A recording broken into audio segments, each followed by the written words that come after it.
Ad alert, we were pausing.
Hey, how's it going, guys? Hope you're doing well.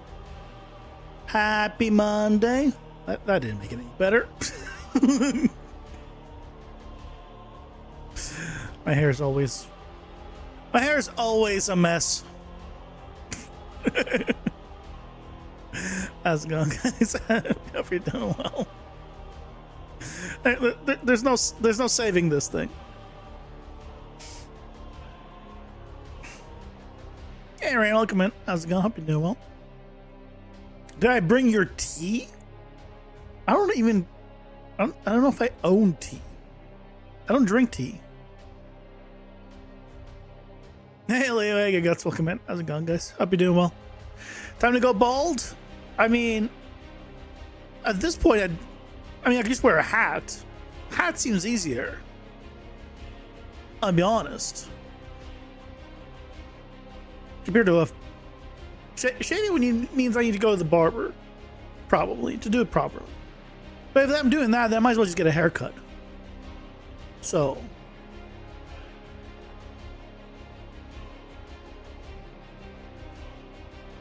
you have a lot of hair. Why would you go bald? I wouldn't. I just said I wouldn't go bald. I have no desire to go bald right now.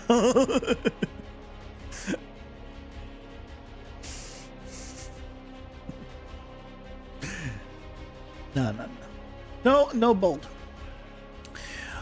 Hope you guys had a lovely weekend. The person that suggested it is crazy? No, it was clearly a joke. There was even a kappa there. That was very obviously a joke. Do not take it seriously. Anyway. 2 videos out this weekend. Well, I guess 1 video out this weekend, because 1 video was today. That wasn't a joke. Yep, true. I mean, true. It would be funny if I did shave, but no plans. Look, if I blow up in popularity, if my channel like grows and I start getting, you know, hundreds of people watching, I'm not even gonna say thousands because that's unrealistic. Hundreds of people watching, I'd be willing to negotiate an actual shaving of the head. At the current moment, no way.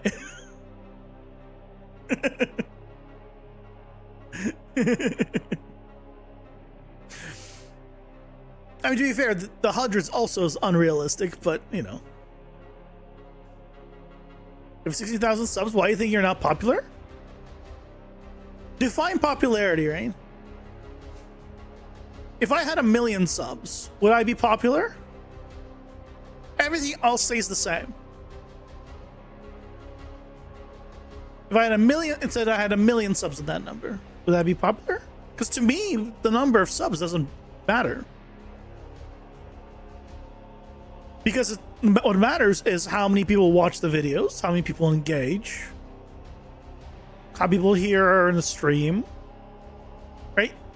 If you look at the numbers, the metrics, they're quite low. Yes, my sub count has been going up, but my views and everything has been like this for like past couple of years. It's fine. It is what it is. But yeah, I've been relatively stagnant for a while. Been trying to break out of it, but no such luck. It is what it is. That's okay. So by some miracle, something happens, you know. We'll negotiate a shaving of the head.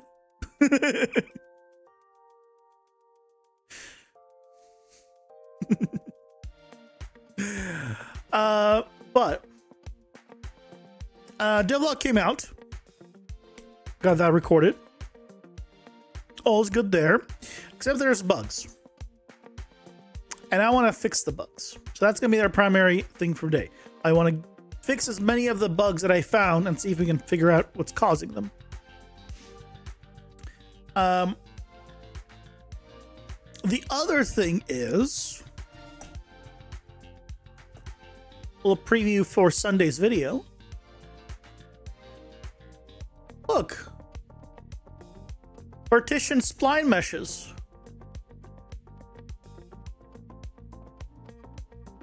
Fully partitioned spline meshes. Look at that. All thanks to PCGEX. So now you can have fully partitioned everything. Not just the buildings. We can have everything partitioned.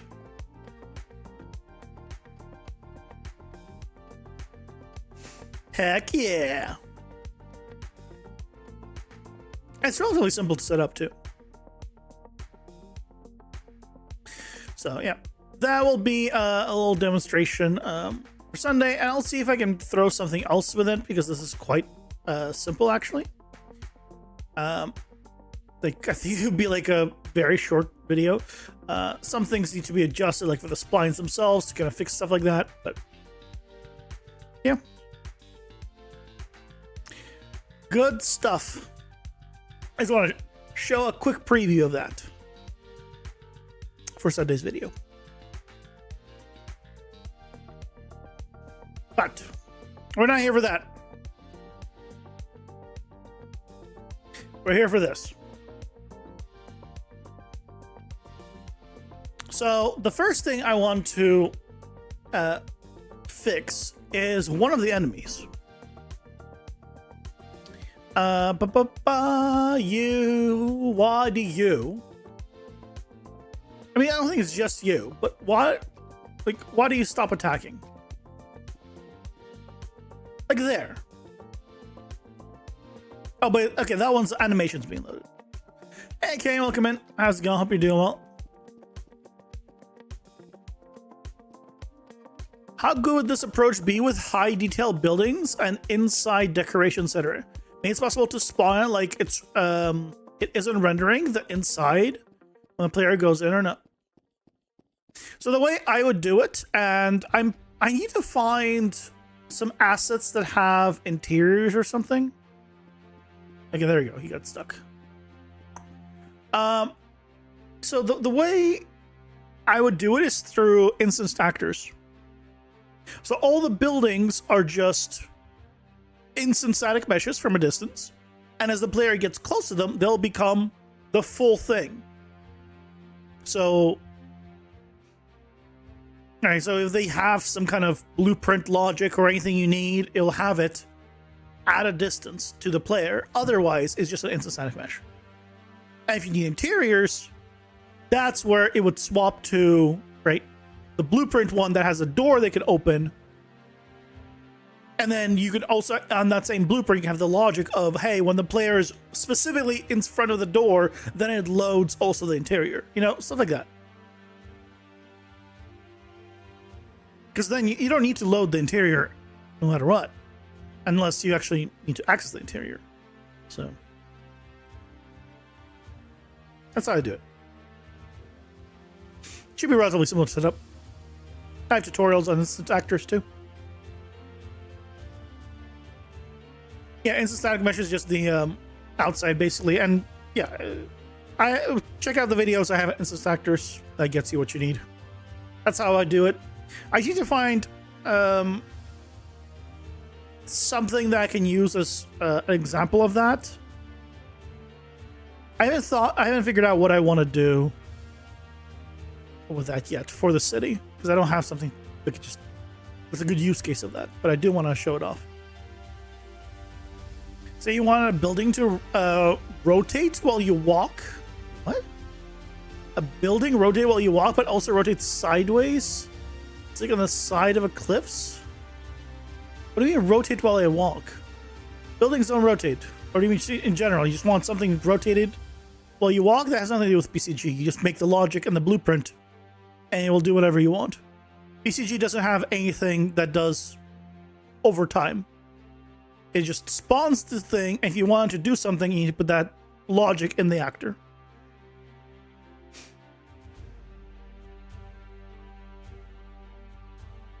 Just implement that enemies can also destroy destructible objects. Took you 3 hours. I mean, that's impressive considering I don't even have that. I don't have that at all. I couldn't tell you how to set that up.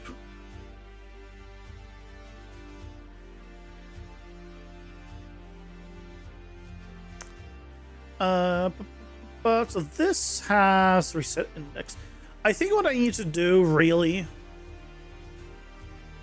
is rework my combo attack. You're trying to get help? You set it up in the blueprint. That's the answer. Then you could do whatever you'd like. You can have it rotate. If you're looking for me to give you like the nodes and everything right now, I'm not going to be doing that during the stream. As you might imagine, I can point you in the right direction, and there's plenty of things you can search right now. But yeah, I'm not going to show you node by node how to do that at the current moment in time, as you might imagine. You get all actors of destructible object and put it in a global AI manager array. And if the AI needs to tag it, they can access that array. A lot of ways to do it. I don't know how to set up just destructible things in general, like so it works well and looks good. I did a video on destructible stuff, right, with BCG, but it doesn't look good. It's not accurate.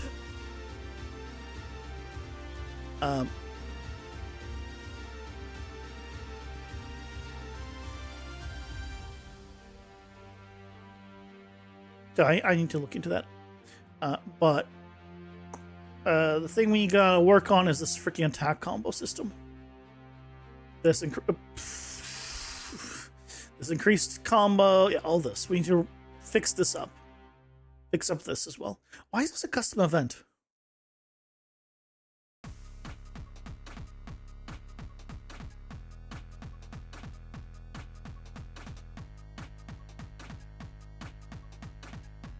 Oh, I guess it's fine. Yeah, because it runs, yeah, it's fine. Which direction? What do you mean? If you want something to rotate towards you, I mean, I would search that on YouTube.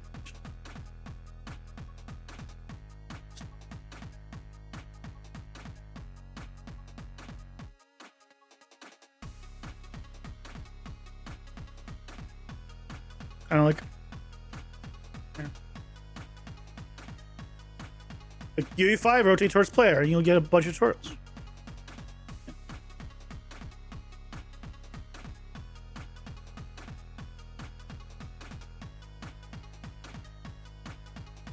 Or you did destructible crystals in no, you could bind to delegates from the IAC. Let's say tree set. Bind to delegates. I don't remember what a delegate is. Let's have your issues of the investigation location on updating. Oh, I'm glad. Is there even a node like fine rotation or rotation? Look at. Yeah, but right. There's not a node to do it over time. Yeah, you can just set it once, but you don't want to do that every frame. There's better ways of doing it. Plus, you'll want to do it over time, like at a certain speed. So you're gonna want to do like an interp too, probably. But it depends on what you want. So there's no like perfect way.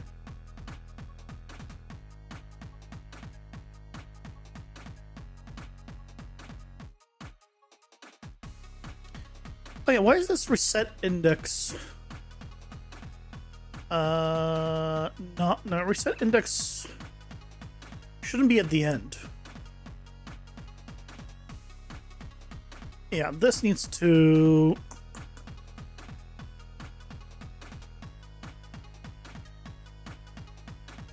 This needs to change. Okay, let's change some stuff. So if reset index is true, I'm going to just reset the index first. Well, that one Control D doesn't work. Copy. Paste. You search YouTube for what you want and the answer doesn't come out.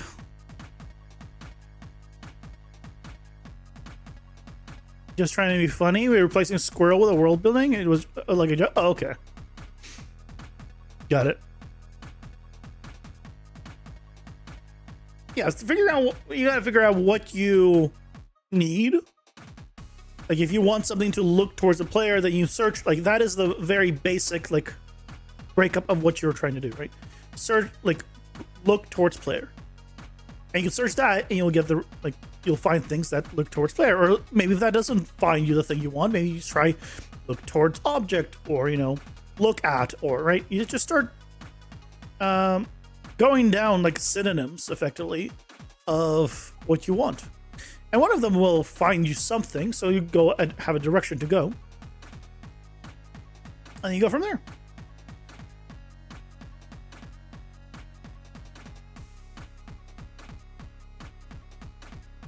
So I think this part we keep. Right. We're starting to get the attack index. Get this. Load it. Make sure it's valid. And if it's valid, then we go ahead and play it.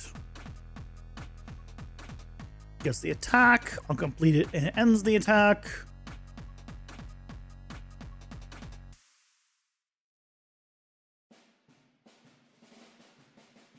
You've been at it for over a month now and it isn't working?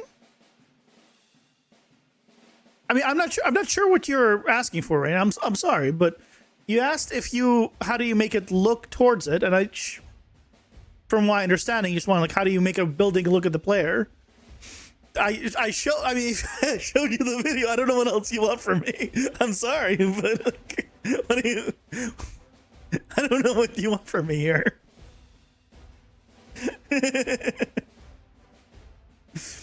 And yeah, there's a bunch of places you can look. Reddit, forums. Yeah, Grok surprisingly can help. You say surprisingly.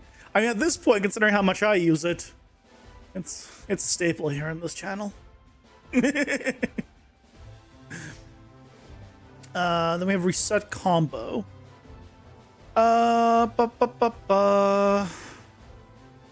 Let me turn off this reset combo for now. I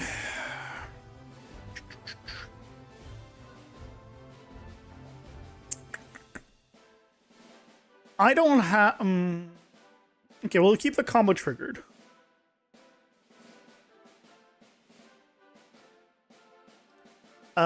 If combo triggered, then yeah, attack index, and we increment it.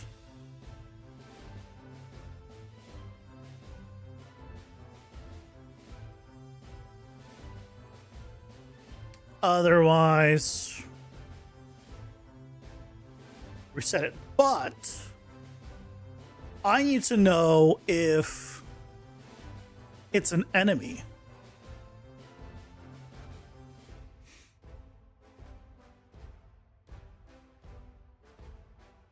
Yeah, I mean, there's a look at, yeah. Fine. Look at rotation rate. And then you basically it's this and R. You want to probably do an R interp 2 for rotate from 2. Right? Like that's what all the tutorials are gonna show. So yeah, I don't know what the actual issue is either.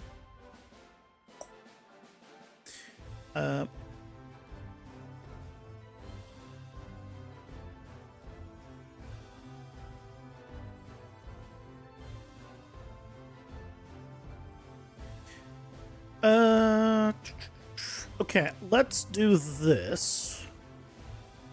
So the question becomes, is it AI? Because if it is AI or enemy, then obviously I don't actually want to do this.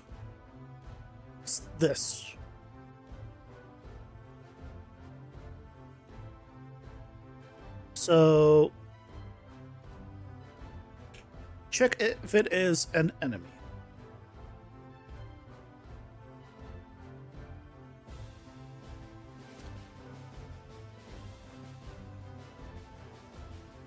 If it's not an enemy, or if it is an enemy, it's not going to go off combo triggered. It is going to go off of this.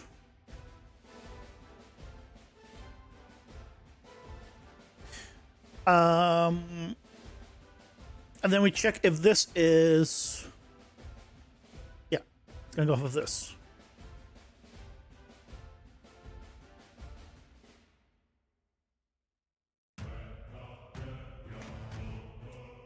Hey, Sworn, welcome in. How's it going? Hope you're doing well.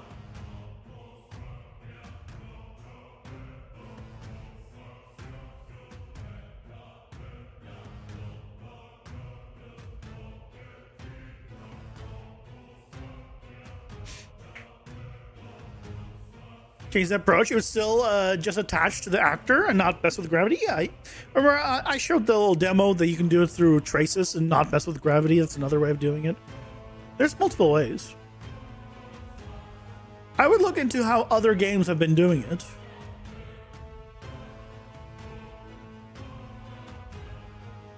And then go from there. Let's, you know what? To make it easy. Oh, you know what? We need to do a retriggerable delay.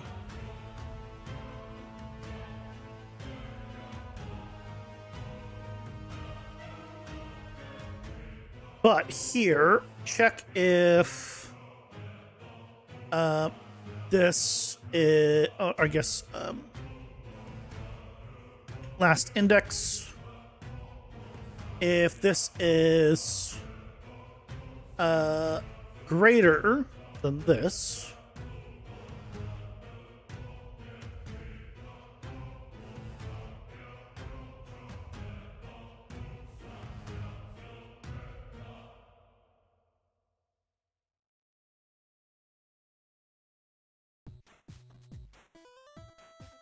then we're setting it to 0 first.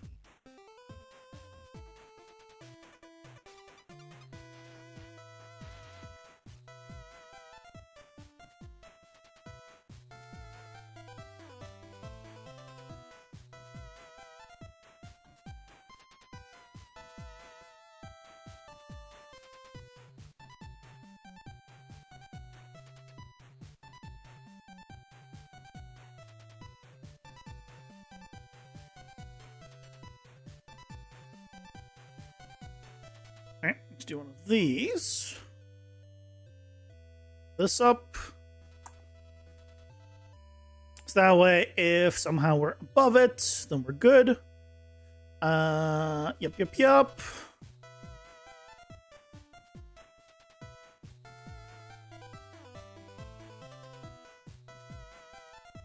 If it is an enemy, then we increment it no matter what.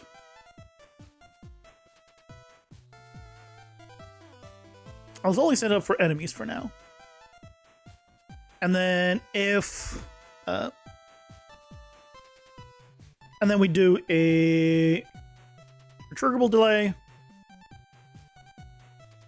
Let's say 2 seconds.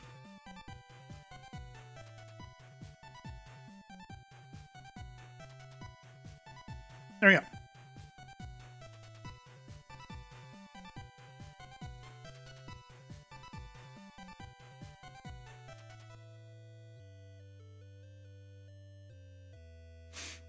Direction vector of where the character moves needs to be relative to something. Yeah, I recommend going relative to camera. Yeah, possibly the camera vector so it knows which direction. I think Leo's just saying the same thing I was saying.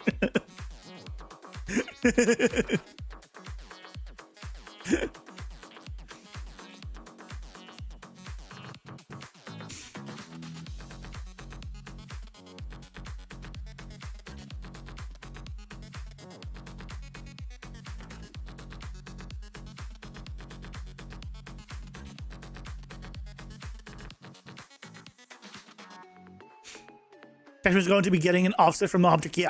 If you attach it to an object, then it's all relative to the object. But you shouldn't be attaching the character to objects. That will make things more complicated. Yeah, then everything is relative, and that sounds like a mess. At least to me. But it is a way of doing it.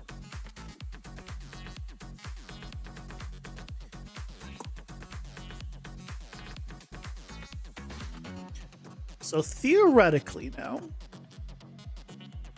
this will work.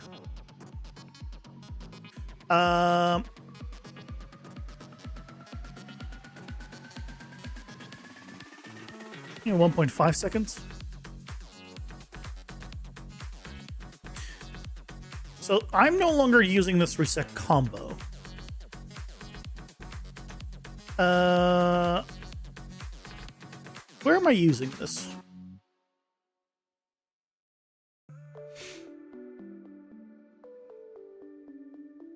You're attached to the wall. The whole camera drifted away weirdly.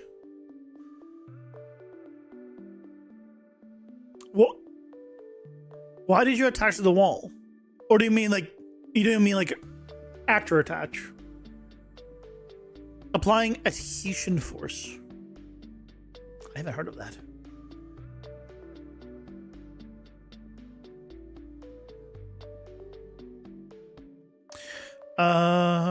Okay, this is... Okay, the whole combo trigger check, I think I just need to kill right now. For now. And just kill that on the player.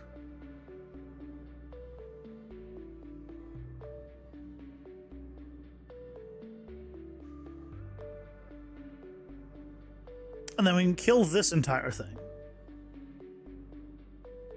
And then attack combo increment. Where are we using this?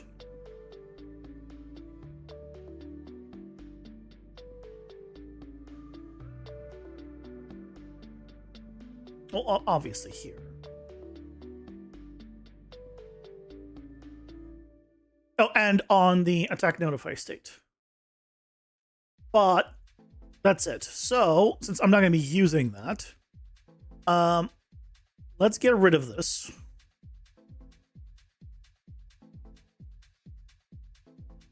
Can I kill...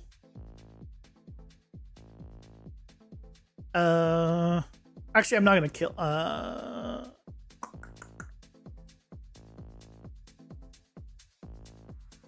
I'm not going to kill it.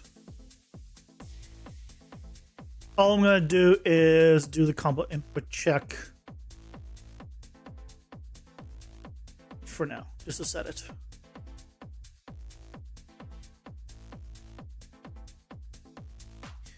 And... just to still have it. Reset combo trigger. We can get rid of.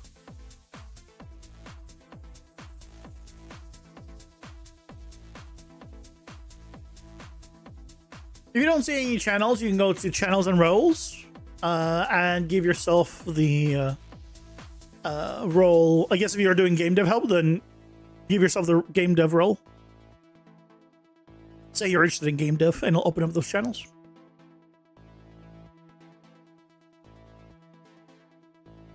Yeah,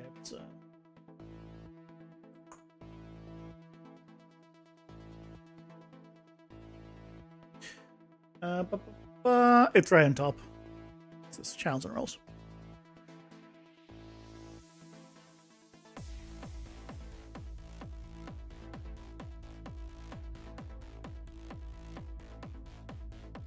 Okay.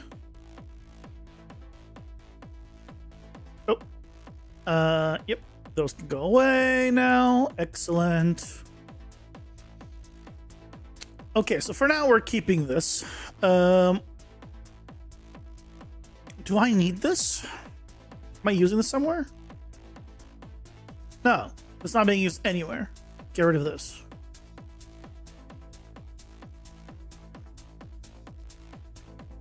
Okay, so when the attack, for now, it's just, I don't have multiple attacks for myself, so it's fine.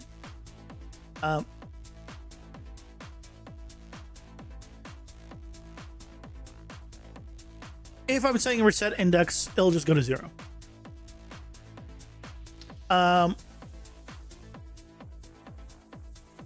Then it will check that it's valid.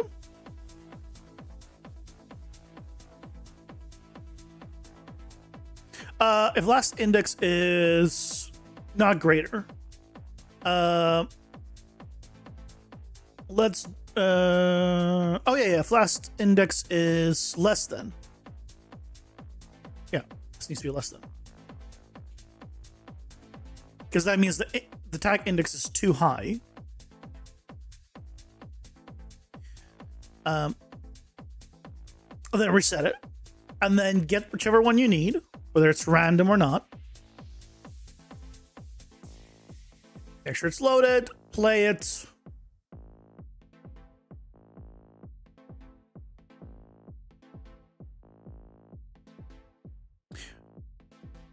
Wait, where's this attack trace? That's not even a thing anymore.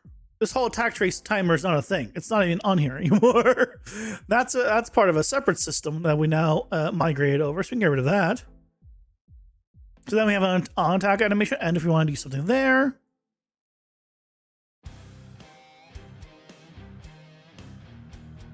Goodbye.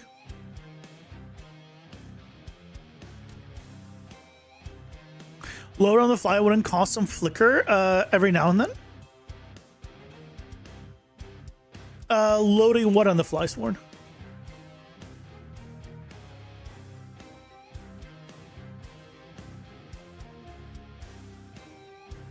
Are we talking about the async load asset? Because I'm doing it uncompleted. So I'm waiting for it to load. Yeah, this I'm waiting for the load. So it won't do the rest of it until it's loaded. And then after that, it still checks that it's valid. So if something happened by the time it finished loading, like the actor died or whatever, if it's valid, it will continue. Otherwise, it will not. So it should be good. I haven't had any issues with it, at least with that part of it.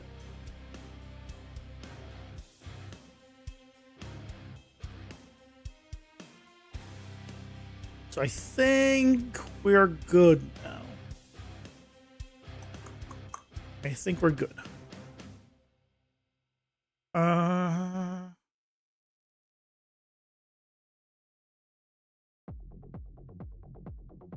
Just because I could. Let's do that. Okay, let's see if you work properly.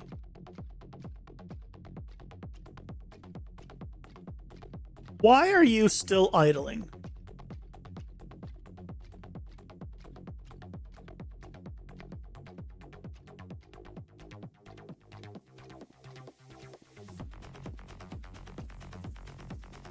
Why were you idling? And why were you... Why don't you ever stop moving?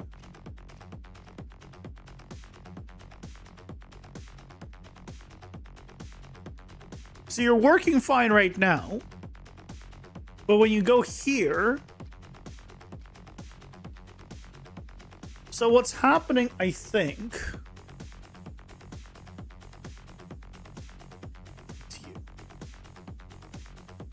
I think what's happening is failing to go into these guys. It should go in here or here. Let's do a print string.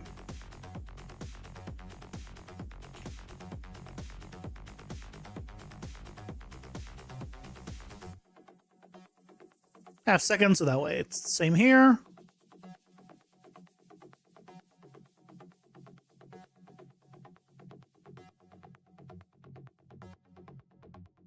All right, 801. So we're looking at 600, 700, right? So it is not here, but it should be less than idle range. It should succeed here.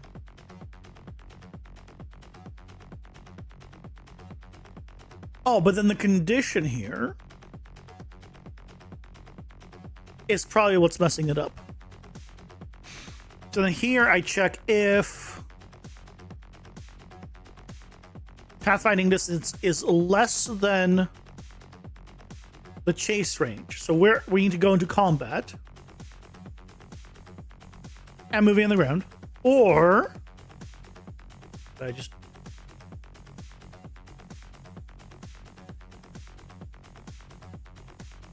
or pathfinding distance to player is greater than the idle range.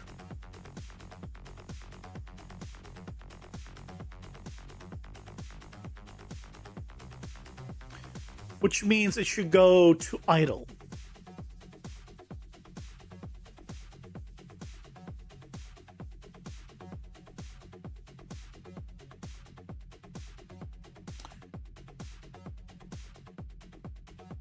That seems right. If it's greater than idle range, then it shouldn't get going here.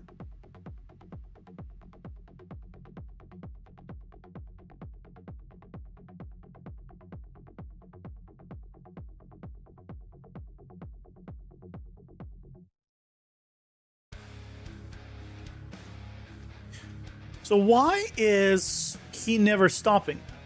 Because I guess what we can do is go to the debugger, start this up,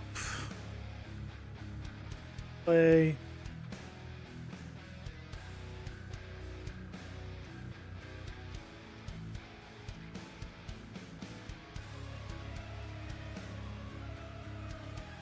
Let's take a look.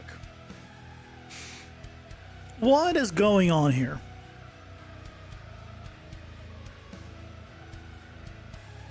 Excuse me?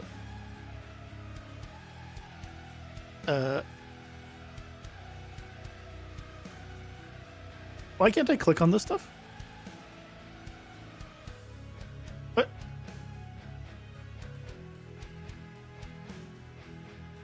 Oh, it's because I'm being stupid.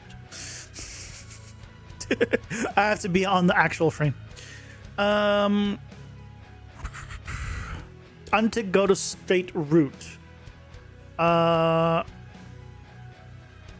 compare less than.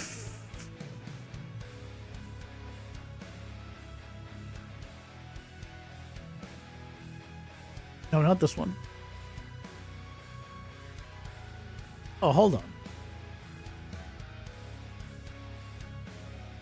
If the pathfinding distance to player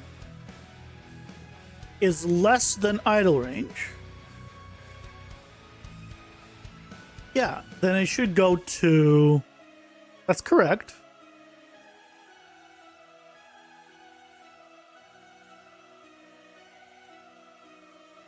But why it hasn't it? You can see here, this idle state is still selected.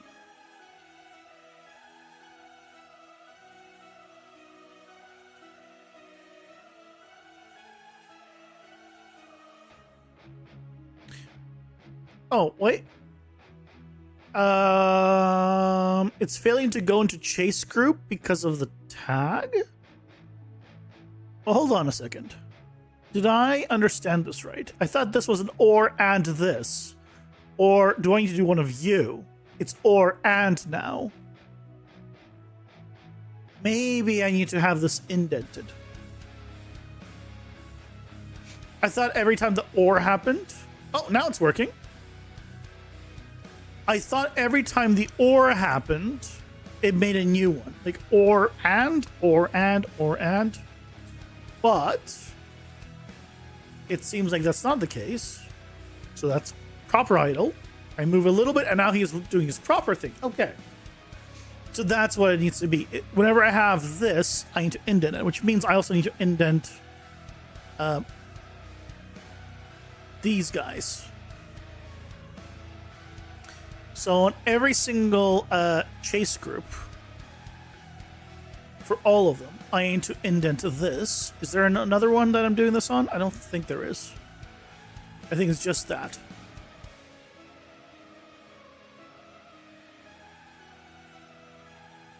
Let me just double check. I'm not doing any kind of checks like that. I don't think I am. But yeah, just on the chase groups. Okay. For optimizations, attack effects and other frequent stuff should be low beforehand, no? To avoid those small hiccups that sometimes happen. So, like, certain things like the Nagra effects, I would love to load beforehand. For whatever reason, if I tried to, like, play a Nagra effect, like, below ground to preload it effectively, like, just out of sight, it would cause a bigger spike than just using it on the animation to load it the first time. I can't explain to you why. But it did. So I don't preload those. I do preload the animations though. Like the character animations and attack animations and all of those. Those get preloaded.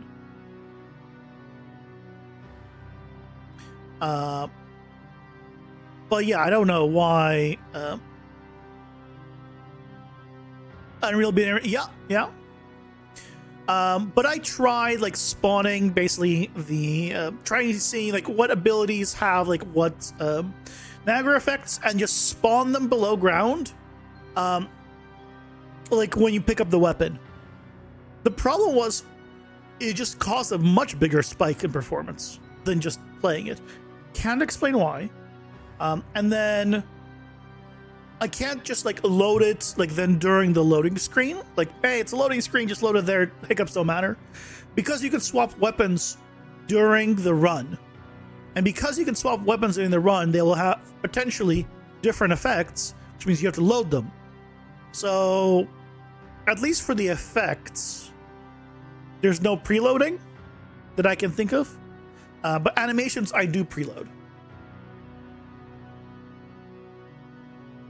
So it's something. Later on, I'll probably revisit a lot of this stuff and, you know, make it better, but for now, though.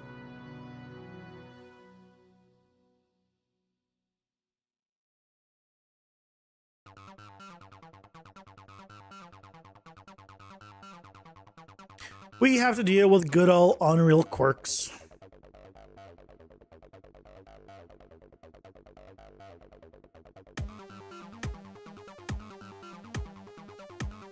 Why don't you have the other ones?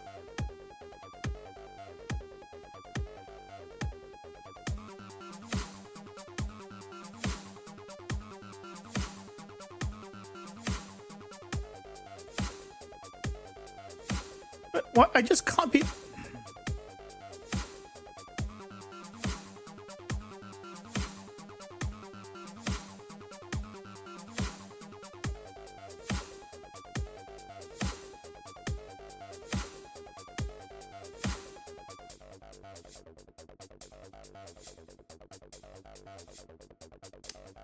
Pathfinding and idle.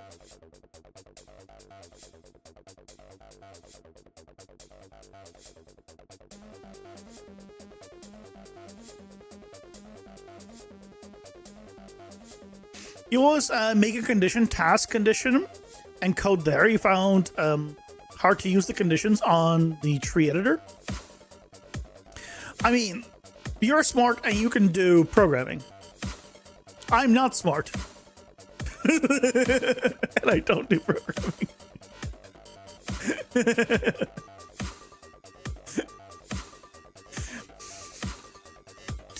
So...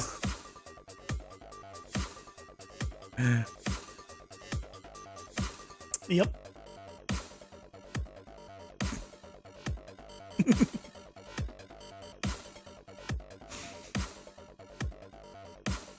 I just do what I can.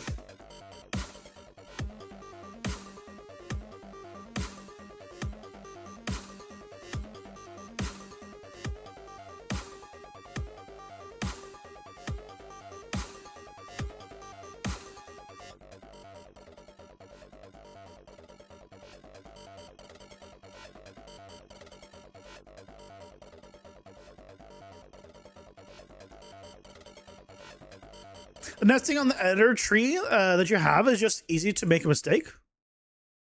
I mean, yeah, but it's easy to make a mistake in a lot of this stuff.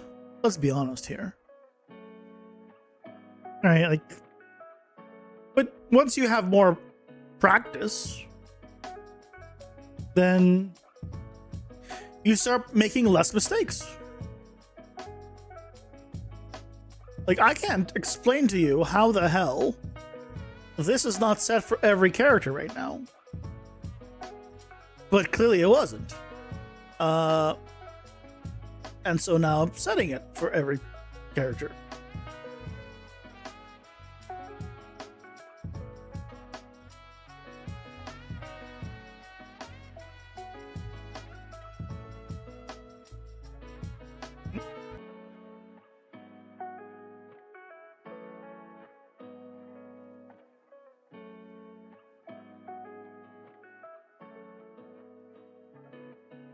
Yeah, these conditions, for example.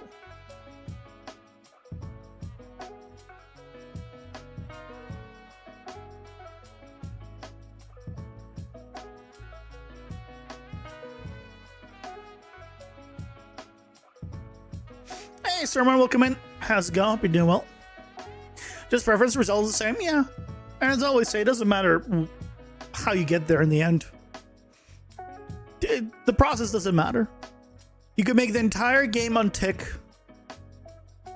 and the only people that will care are people that you shouldn't listen to for that specific thing. Because as long as your game's fun and it's performant, like to your standards, whatever your standards are, then you're good. The entire game could be on tick. Doesn't matter. It doesn't have to be perfect. It just used to be fun and perform.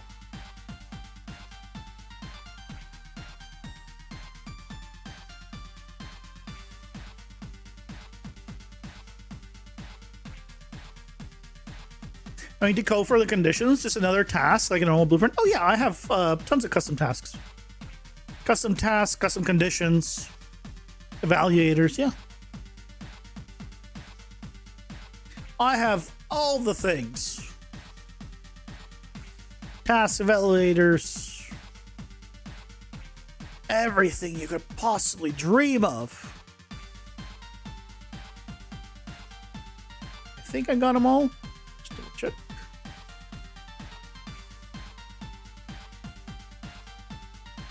Okay, so I wonder if the AI will now be better and stop attacking at distances and do other things. Money? Are you offering me money? I won't say no to money.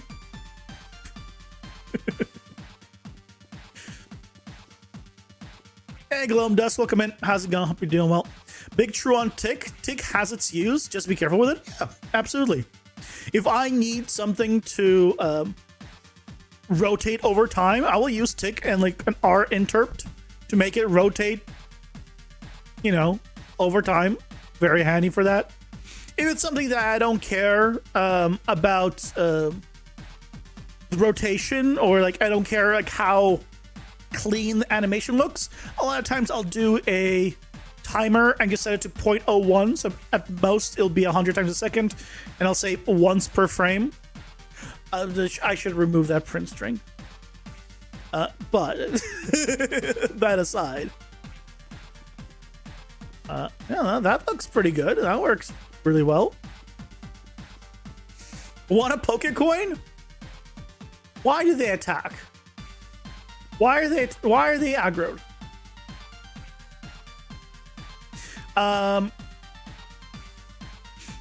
Is that slang for drugs, Stormrun? Are you offering me drugs?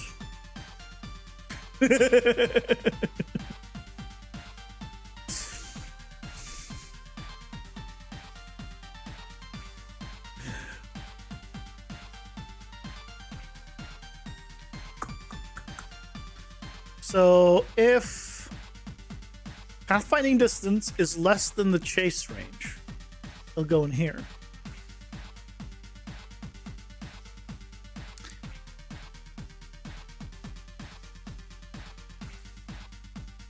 Poke drugs, yeah.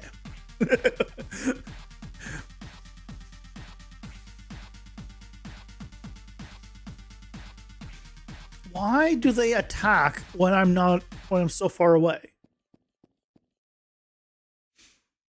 You're creating your own material itself is done, but now you need to add the wave math buoyancy to it. Oh, water material. Oh. Hey, that sounds cool. Wait, you're adding... Are things like buoyancy control on the water material level? That's not like a blueprint or like logic like that? I haven't looked into things like buoyancy and things, but...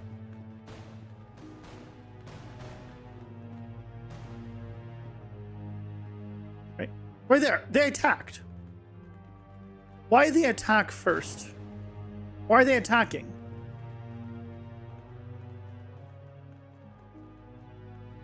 Why are they aggroed on me?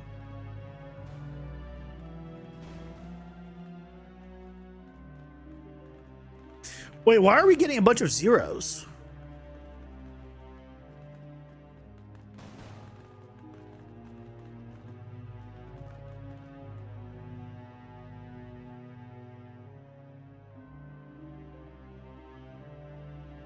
The hell? Huh?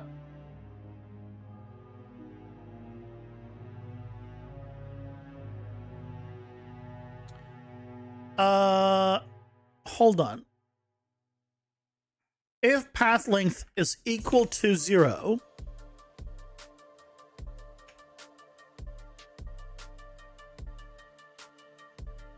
well, I guess let's just don't set it.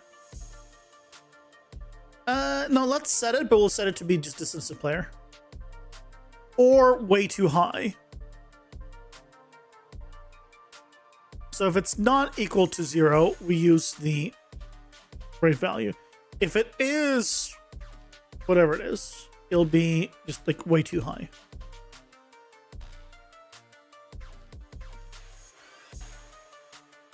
Because that means something's up and there should be no path to me.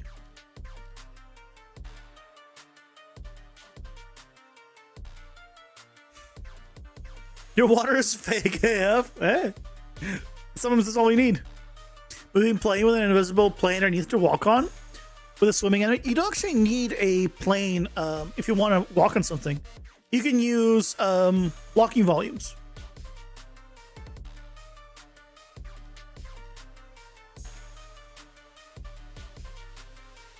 You do both. Water material is only wave material looks. The actual interaction wave logic is made with blueprints. Ah, okay. Got it.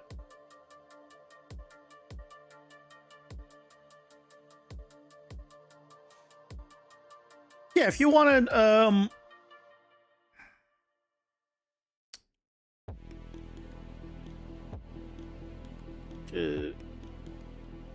if you want to just have an invisible volume you can walk on, you just use a blocking volume.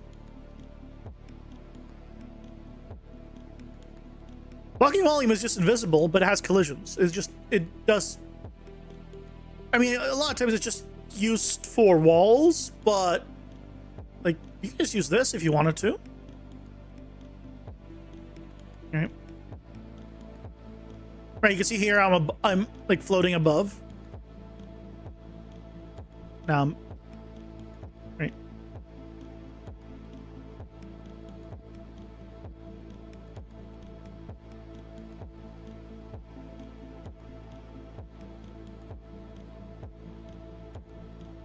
Okay, so here. So if you don't want to use like an extra plane, which also is like geometry, you can use a blocking volume. In your head, it sounds like somehow more than just a collision. Yeah, but yeah, blocking volume is just that, and you can make it different shapes, right? So like I have the blocking volume here, right? It's a cube by default, right? It's cubic, but I can also change it here to be change the collision presets. Why is it invisible wall by default? Is that one of the default? No, I guess it is. You can change it here. You can make it instead of a box. You can make it a cone, or you can make it, you know, whatever. You can have stairs as just collisions. Spiral collisions. Weird tetrahedron collisions. And then there's, you know, there's settings for them. The point is, right, you could just have yeah, use that for the collisions. For like walking on water or whatever, without needing to put like actual geo there. You're gonna fall off the map in places, but you have to teleport. You have a teleport volume blueprint you made that puts them back when they fall. Add blocking volumes. That's what these are. They're custom blocking volumes in my case, so I can spawn them so they're in a blueprint. But all they are just the same blocking volumes I was just showing off. that I say in the blueprint, but it's spawned with BCG. Basically, just a bunch of put a bunch of walls, block out where the player can go, and then they won't be able to run off the map without having to put something that is going to block the view, for example. That's what it's there for.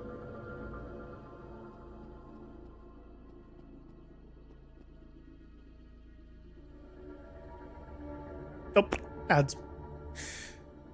Great tip there. Don't die. Twitch needs to eat too. Pausing for the Ed Feast.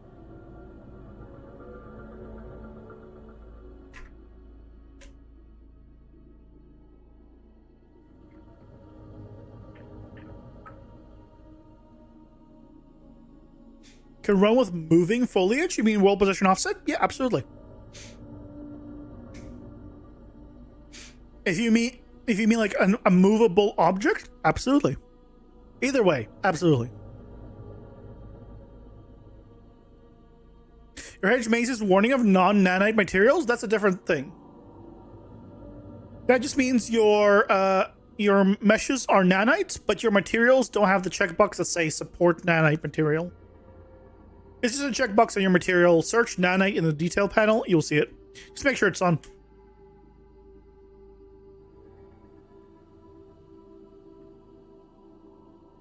Yeah, that's probably world position offset. Stormrun.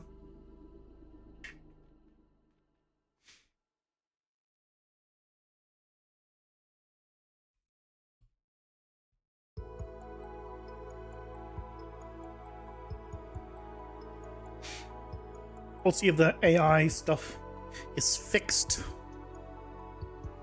after the ads.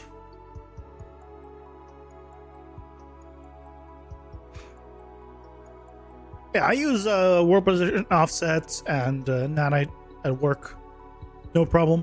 So I know it works.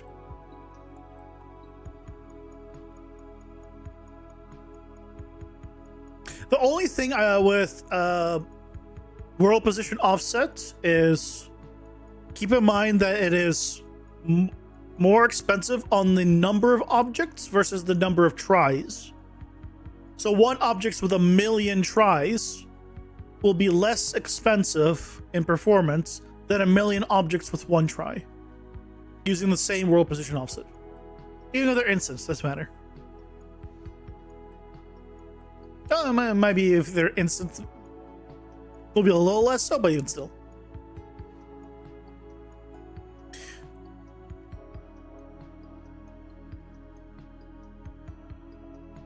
There's a way to find all assets without X property. Don't remember if it's a plugin or native. Then you can find which one is missing. I mean, if you want to do that, you just go in the content browser, filter by static mesh. Right, you just do here, come here, wherever it is, right? Filter by static mesh, and then you can bulk edit them to turn them on. Or just right click and enable nanite. Nanite isn't always doing well with world position offset because it can cause overdraw. That most certainly works, yeah. But overdraw is not a nanite specific issue, it's just in general, right? World position offset is expensive. Right? Whether or not you're using nanite at that point,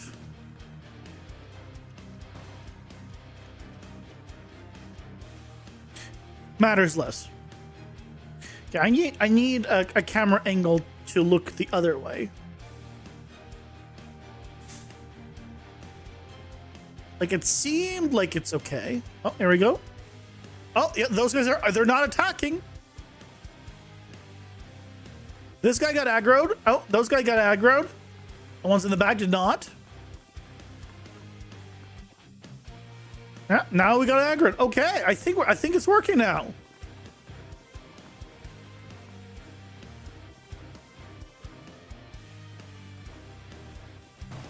I think they're finally no longer just attacking for the sake of it. I wish the camera, the entire path wasn't down so I can actually see. Can I have a path up? Yeah, those weren't attacking randomly. I think we might be good now. Yeah, I got aggroed me. Yeah, I think we've got it fixed. Okay. What's going on? I say I got it fixed, and now we have trigger bullseye ability.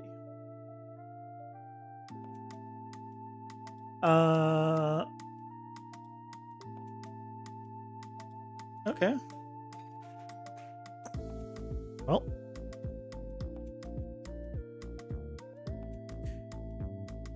See, like, I guess this can't even attempt because this is not valid. Okay, fine.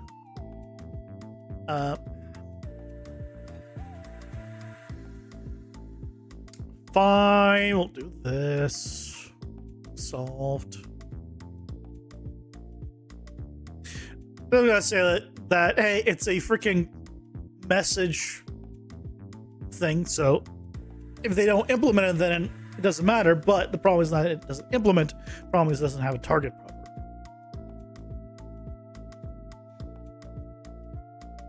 Also, you mentioned X's over your leg because you have a lot of lights in your warehouse. They're only said static. I don't think they are. They're stationary. Hey, Swashbuckling Fox, welcome in. How's it going? Hope you're doing well. So if you press, like, if you hold L and left click, right, you create a light. If I make a copy of the light a few times, we have 4. And now we have X's.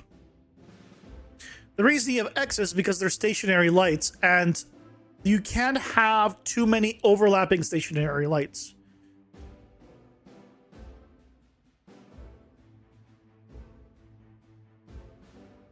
I don't know why that one's still complaining. That one shouldn't be complaining. Oh, there we go. It stopped complaining. So this one's no longer complaining because it's far away from the others. But here, it will complain again. Because basically you can't have more than 8 lights affecting a single spot or single area. But they're all set to stationary. I'm locking in here. They're all set to stationary here. So either you're doing static lighting and then you're baking, or you're doing movable lights and then you can do as many as you want. Stationary is better than movable in terms of performance. Static is better than stationary, if you bake, of course. But if you just need to control intensity and like color, stationary is all you really need. You don't need the light to be movable.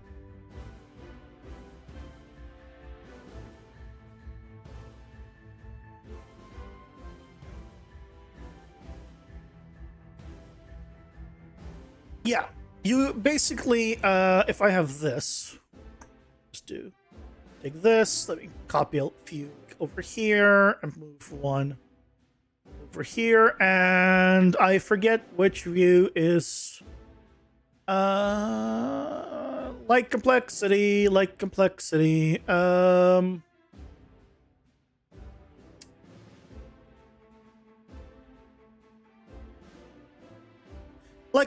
alt 7. Okay, so alt 7 shows you your light complexity, and basically, right, you see how this is white? I have too much light complexity here. Too much still. There we go.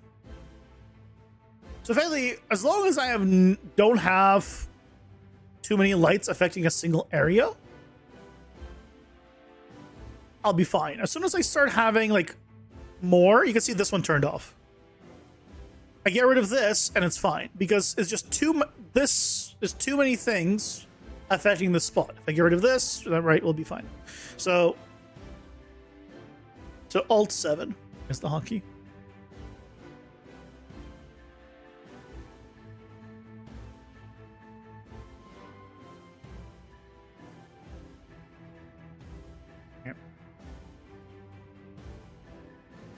And this stuff has a light from the portal, I believe, which is why it all has this. Otherwise, most of the stuff is just using the directional light, which is why it is the way it is. Why are these guys orange? I can't tell you. I don't know.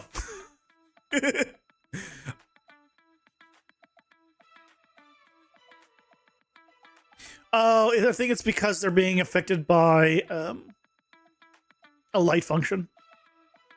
But so should the ground. I feel like the ground should be also affected by a light function. I don't know.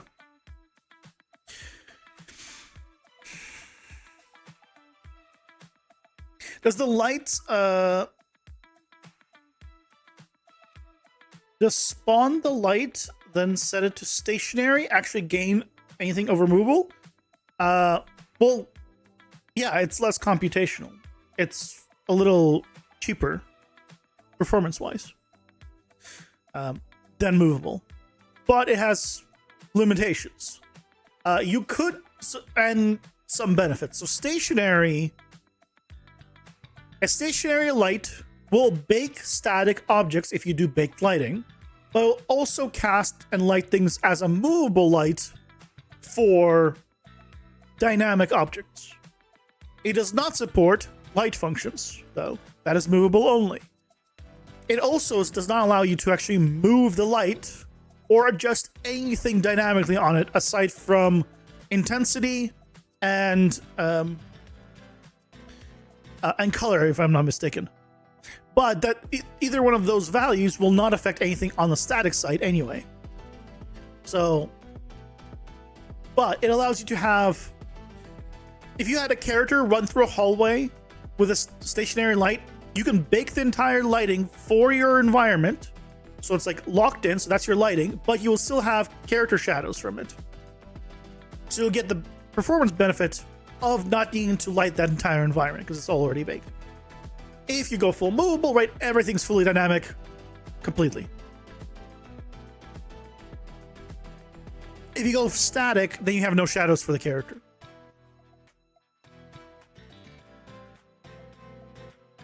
Okay.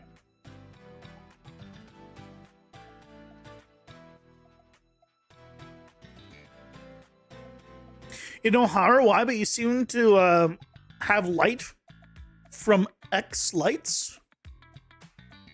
You have many X's. They'll still display. I believe they just won't work once you start packaging it or hitting play. You'll have issues. You might not notice it also. I don't. It's been a while since I messed with stationary lights, to be fair. But that's what they're there for.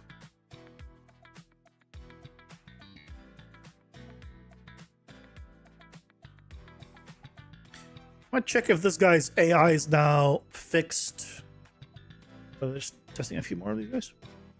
In the meantime, I just want to make sure that they don't get stuck anymore. Okay, that took a while, but I think it was just loading the animation. Oh yeah, that's the triple. Okay, triple works fine, good. And he continues fine.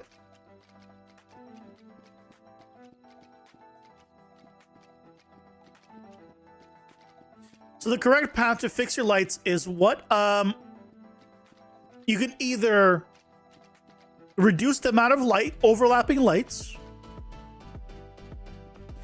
or you need to set them to movable, because I'm assuming you're not going to be baking. If you're not baking, then reduce the amount of overlapping lights. Keep in mind that it's a radius thing. So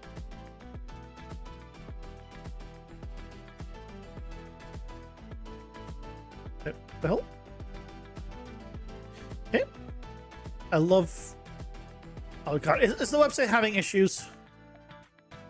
No, seems fine. Okay, let me just do one of these. Okay, never mind. Website having issues? Like, images are load. Oh, never mind. The website having issues. God damn it. Okay, hold on. Let me open page. I can demonstrate with page.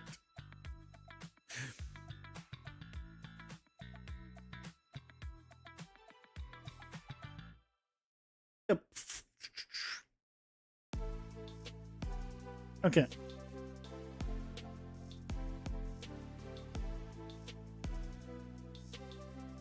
This brush size? Yeah. Okay.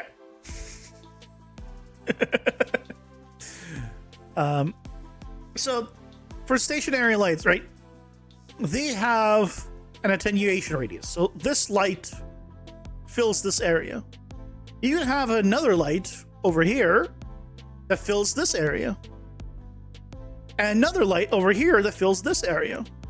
And one over here. You can see their attenuation radiuses are different sizes. So they don't affect each other. And I can have as many of these as I want. But as soon as I start adding more that are starting to overlap, now I'm running into issues. Once I start doing this, especially if I start doing like inside, right? Like this spot in here now is overlapped by 1, 2, 3 lights, right? So if I add another one, right, you get the point. So if you don't need a light shining over the entire place, you can just get away with just changing the attenuation radius and having it only affect smaller areas, and you can get away with a lot more lights. This is also, by the way, true in a sense for movable lights, but in terms of performance. Depending on your for a movable light, it will only go so far based off of your intensity. So the light's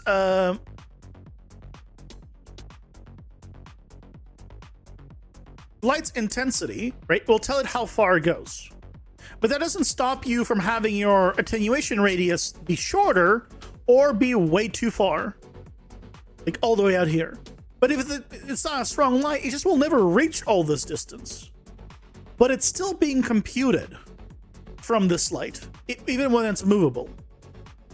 So to increase performance, you can just reduce the attenuation radius. It will slightly change the look ever so slightly, right? Because it does affect it. But the performance gain is crazy. There was an environment that I worked on that has over 400 dynamic lights.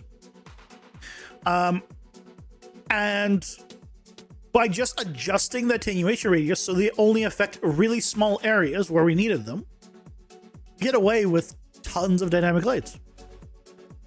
Because it's not casting shadows on, in computational sense, on all the stuff out here that was never visible as being lit even. It might have had some tiny fractions of light in terms of like the math and under the hood, but you visually don't see it, so why have it? So reduce the attenuation radius, and now it's better.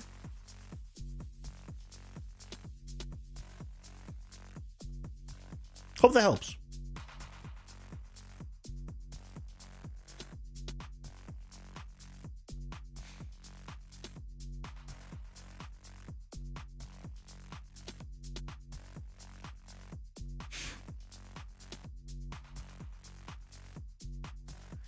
What does baking mean? You don't think you're baking for your lighting?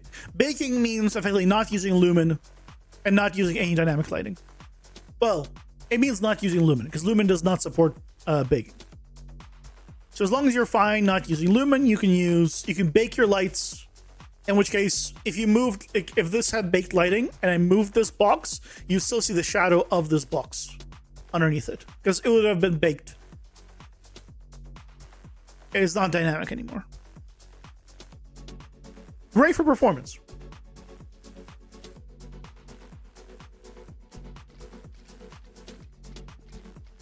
But of course, doesn't support characters and things of that nature.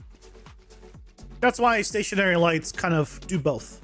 They allow you to do baked on the stuff you need static and baked, and it allows you to do dynamic on things you need dynamic.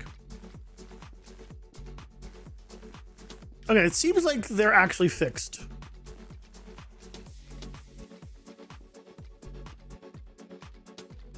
I need them to do a triple attack again. Yeah, there you go. Yeah, seems like the combo rework helped, as long with yeah, all the other stuff. Sweet. Okay, that is fixed. The next thing that I need to fix is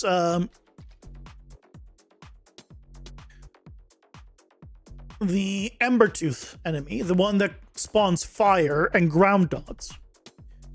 I got the dot when I ran over the fire after he was dead. So pull up the video so I can show. Although you guys should watch it.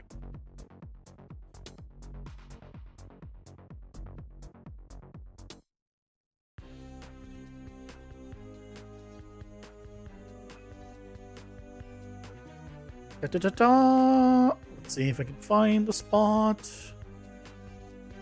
Was it here? Yeah, it was right here. So, okay, here. So he's dead. This is his spawned fire. This is a ground dot, right? And I run into it, and I get the icon, which I shouldn't, because it's not doing damage to me anymore. The damage dealer is dead. So, a couple of things we need to do.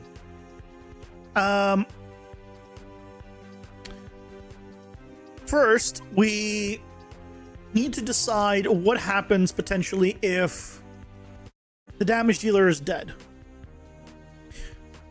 Do I have the fire not do any damage anymore? Probably good to have it still do damage. So, on the account that the damage dealer is dead, it should still do the base damage, potentially.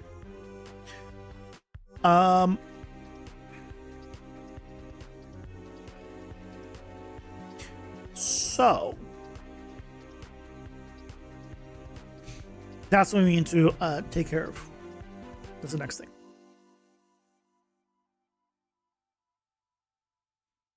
You never seen the website? Oh, the this one, Procedural. Yeah, it's great. But sometimes they have issues though. This is where I do like a lot of my like little drawings for the game. Seems like today they're having a little bit of issues where things are disappearing once you get zoomed in a little. But it's really nice otherwise. Excalibur here, I'll link it. It's free.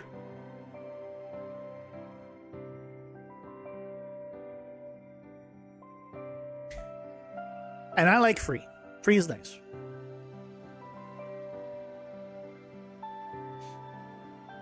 Okay. So let's go to let's close a bunch of this stuff. I'm just gonna close everything. I'm just gonna open what I need.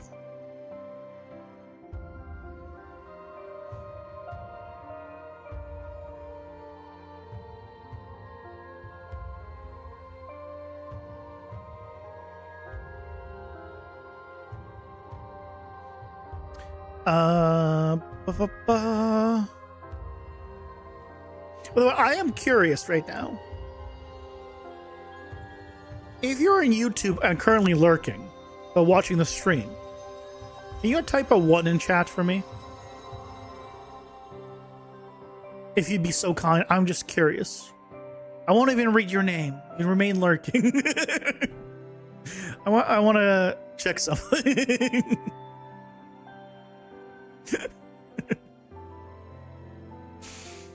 You're ordering groceries for tomorrow? Oh, do you have grocery? Are you doing like get groceries delivered?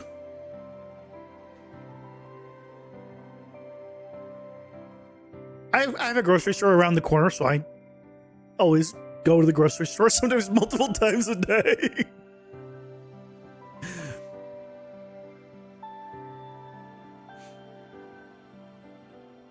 Don't go outside. There's people out there. I know, it's scary.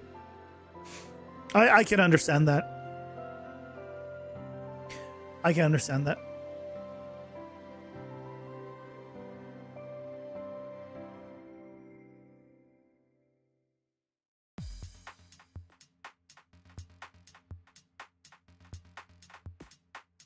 Okay, so here we check if the debt we're valid here. Let me do the take damage. The damage dealer might not be valid at this point in time.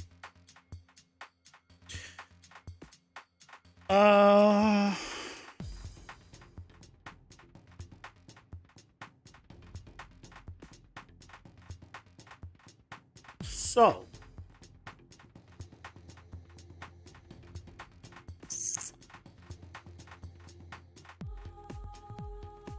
how do we give it the information it needs?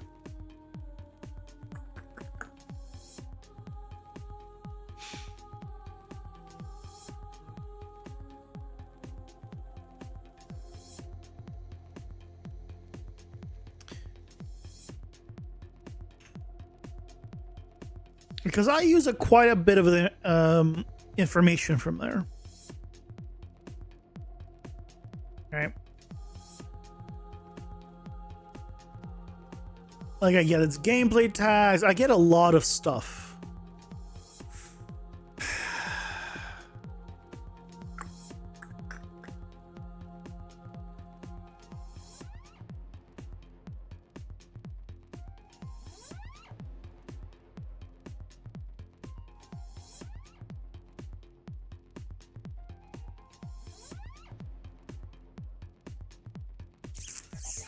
So I can't like just... It might need to be that if they die, I just need to get rid of all their dot effects. I'd like to keep them.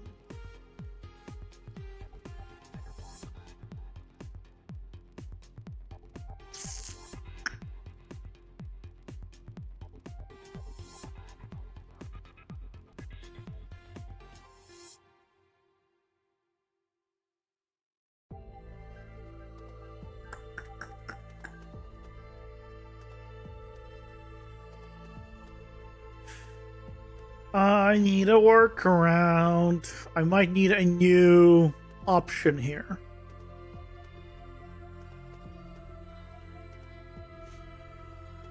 A new option that's...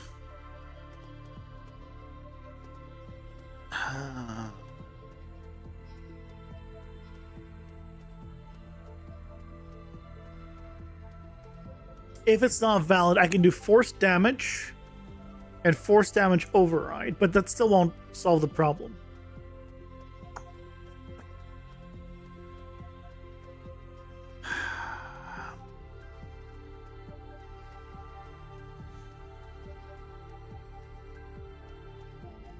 I get too much stuff from the damage dealer. All the calculations require gameplay tags and everything. So...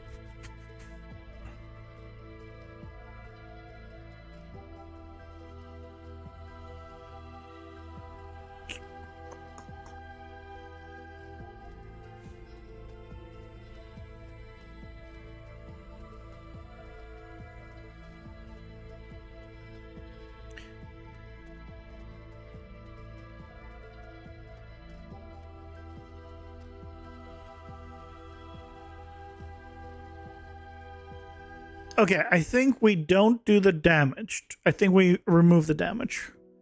It's too complicated doing it otherwise. So I'm going to do an is valid here.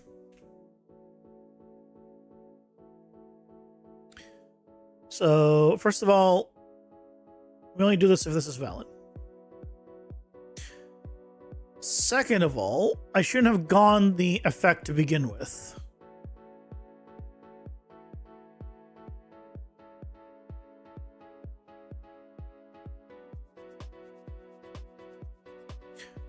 Why did I get the effect? The dot.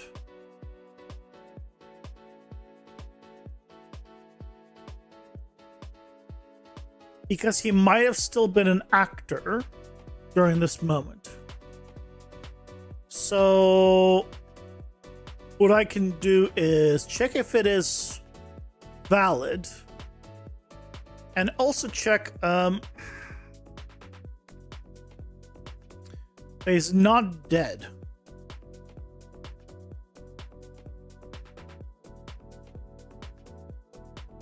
Because that's kind of important. Okay.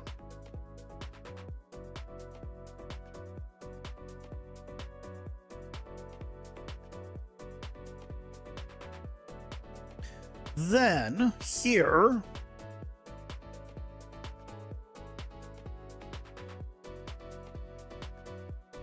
if it is not valid, if the enemy is dead,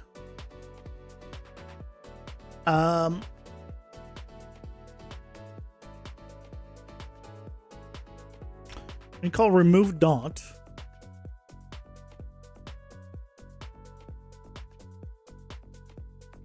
And we take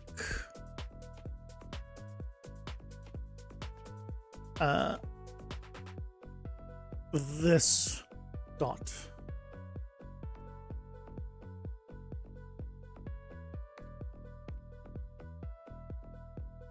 And we remove it. This is probably not gonna work as nicely as I'm hoping, like I wish it would. I already foresee some issues with this. But it at least hopefully fix the base problem. I'll still need to adjust things afterwards, I'm pretty sure. So let's take a look.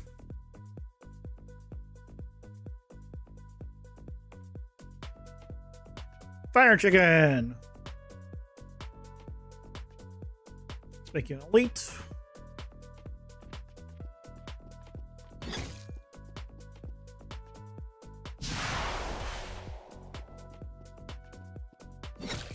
Can you come here?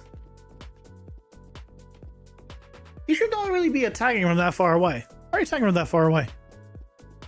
Oh, I didn't modify your stuff, did I? I should have.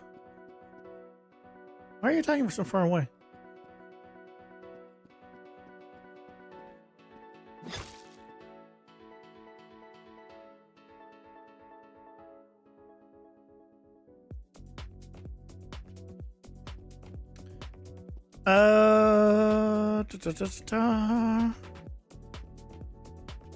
I still have the dot though.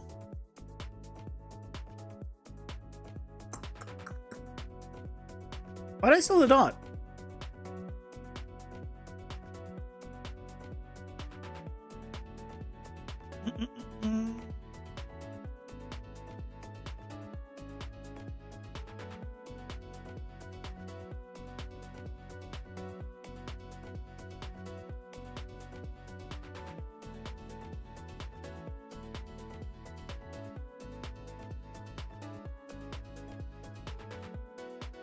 Why do I still have the dot?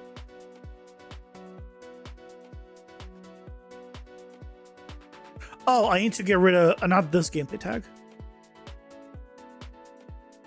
Oh no, that's the right gameplay tag. Yeah.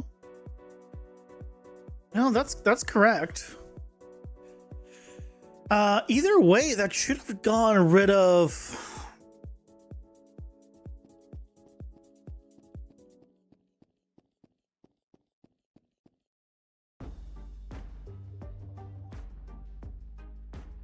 Let me double check you, first of all. Oh yeah, so I did the right stuff on you. You're all good. Chase range.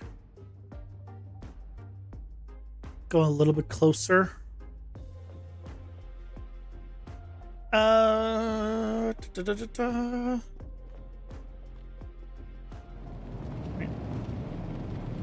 When I go out, we're fine.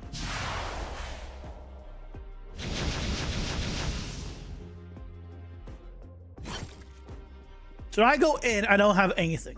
So he's dead, I'm not able to get it. Okay, so that part is working.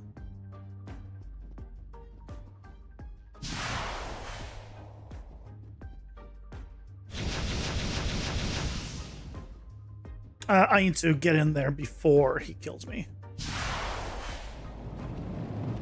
Or before I kill him, rather.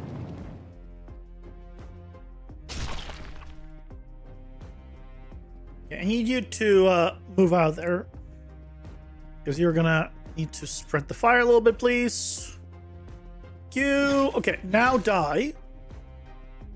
I'm still taking damage. I stopped taking damage. But I still have the icon.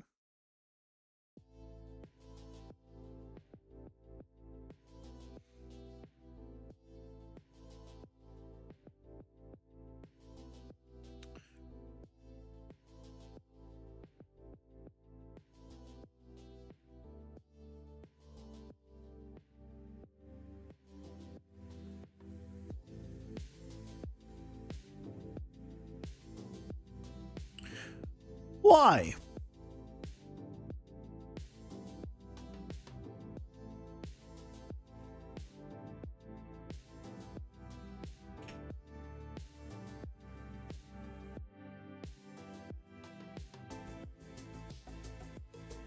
Actually, let me do a print string before this.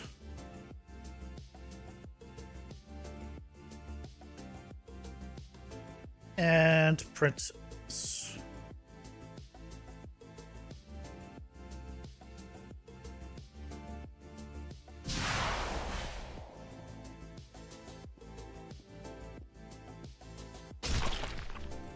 Can you, please, yeah, make some fire, thank you.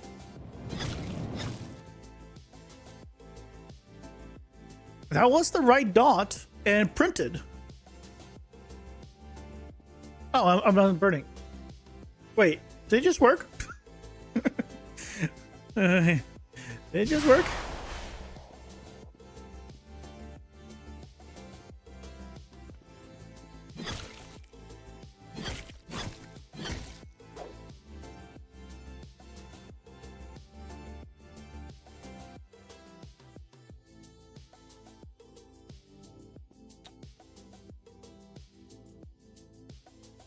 Why do I still have the icon?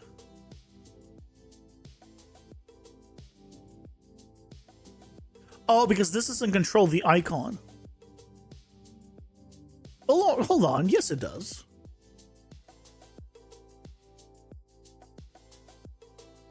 Wait.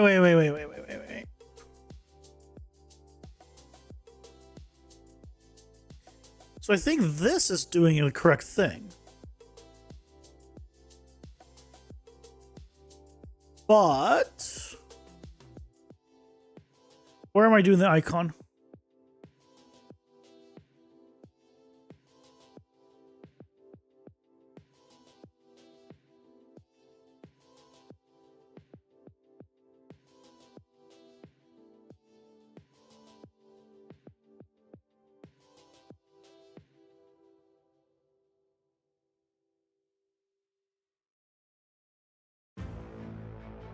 Add the icon.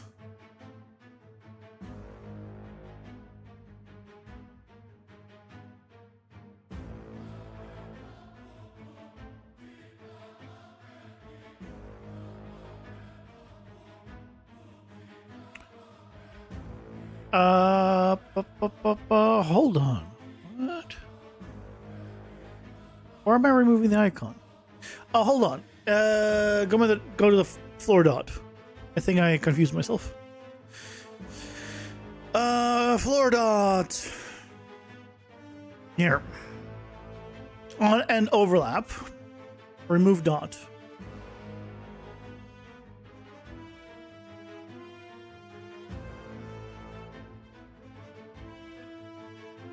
So what is this?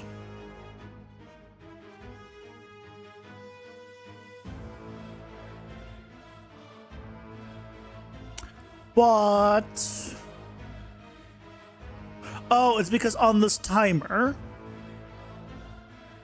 if the timer's off, I do remove from parent. That's why. I need to do remove from parent and remove index. So I need to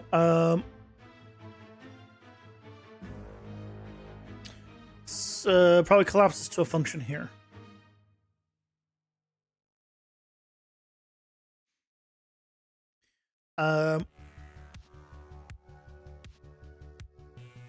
Remove dot icon from character.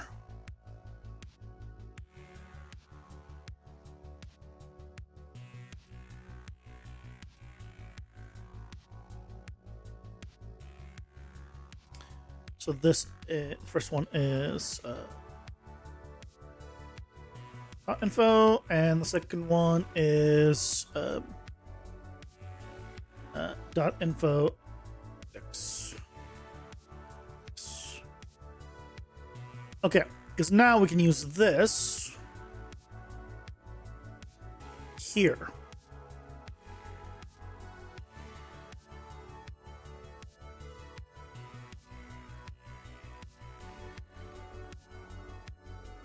A little bit of a mess, but that's okay. We can make it work.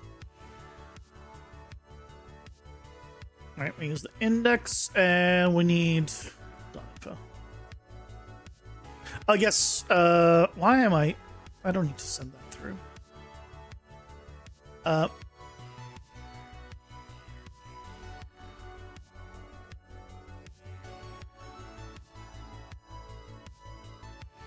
Wait, why did I need to...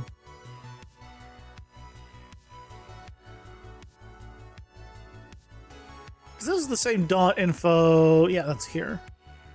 Yeah, that doesn't need to be an input at all.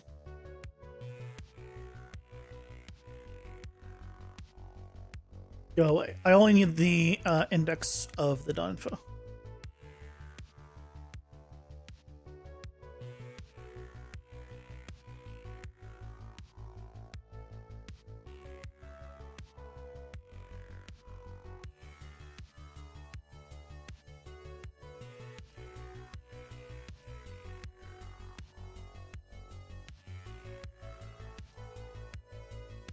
There you go.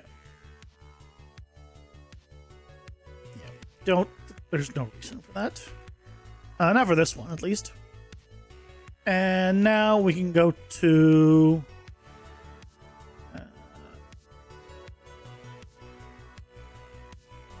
where is it?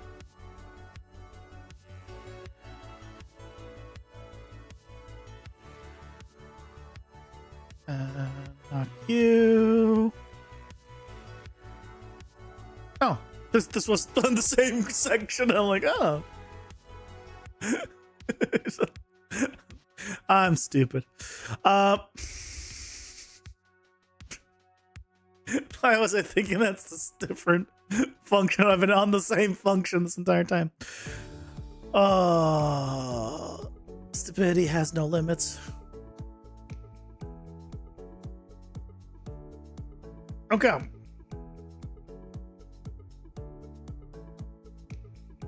Okay.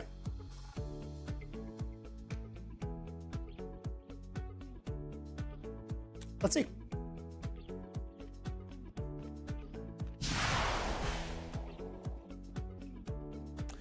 I do see a small problem with this.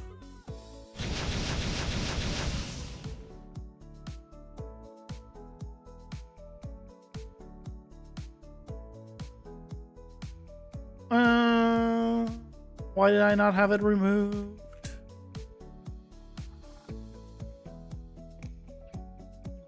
Removed off from character. Oh, because order of operations. Order of operations is important.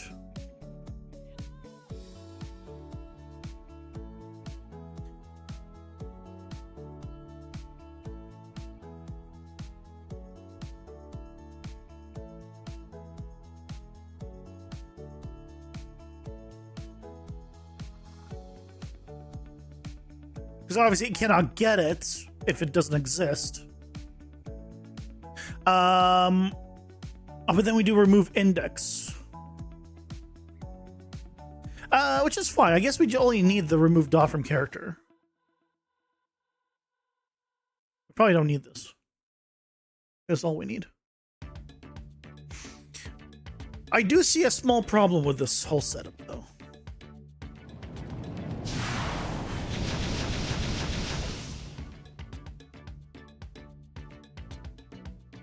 Okay, so that worked.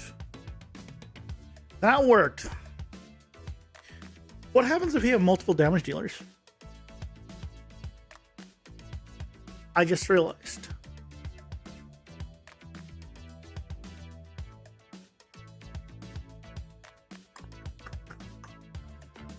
Shit. My system doesn't account for multiple damage dealers. As in, what if there's two of these guys running around? Right, spawning fire.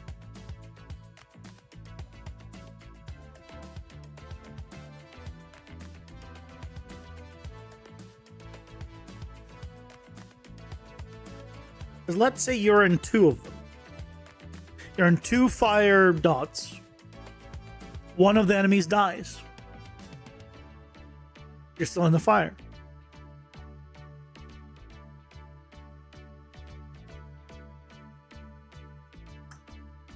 As it is right now, I'm storing whichever one spawned, whichever one's the damage dealer of the original fire. The first one that put the dot on you.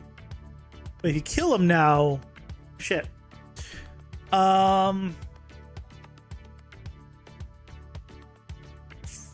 Okay.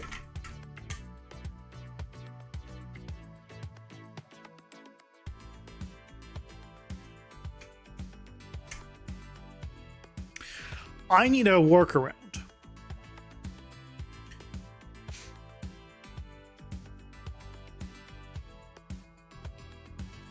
I need to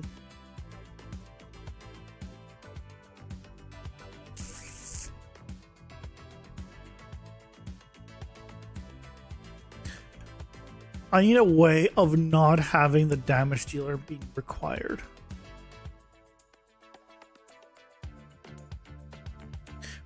But still have the damage. Figure it out.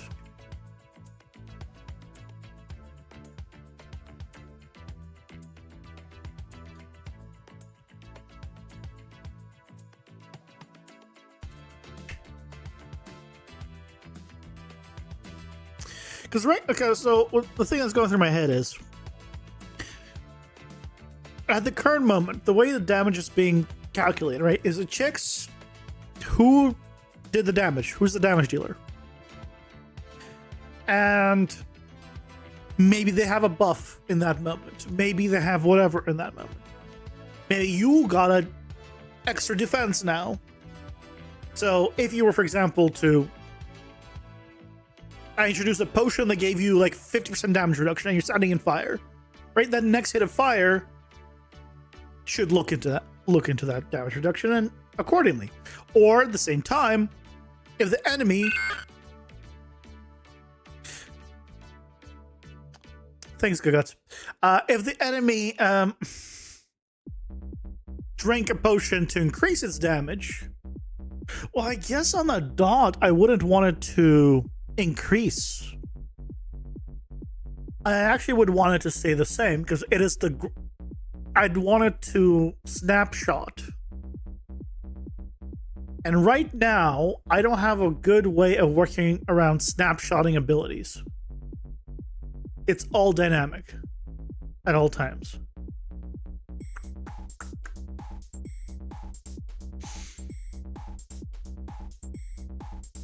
I could introduce a checkbox that said snapshot ability.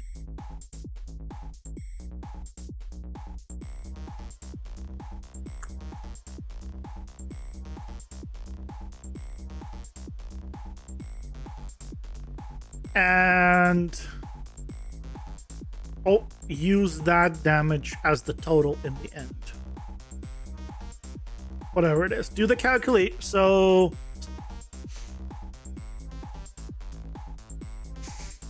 hello, come in. How's it going? Been doing well. I know. That's why I made it a redeem and I called it "Give UE5 Devs PTSD." I am the same.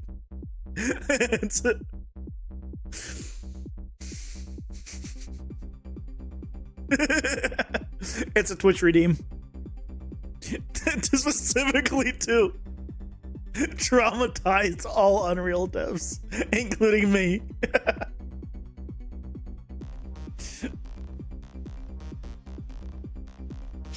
So I can relate. I went through that. I went through like over a year of that sound every month, multiple times.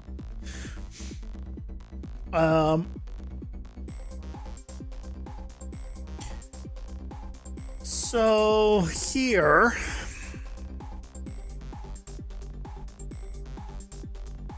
I would need to do like a snapshot damage. And if it is snapshot damage, I bypass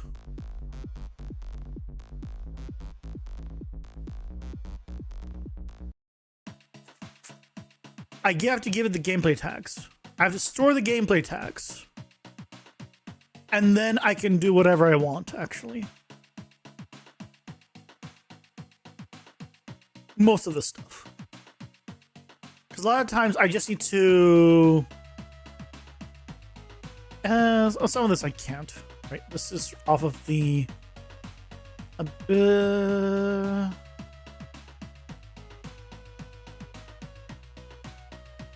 Really, the damage calculations, which just takes the... It takes for received damage info. Oh, that's okay. That's still being passed through. As long as I'm not... Of course, I'm using the damage dealer here. Which takes the weapon stats. Okay, so what I need to do is do the damage Okay. And you do the damage calculation while the character's still alive. Tell it to do snapshot damage. Then, whatever it is cannot crit. For now.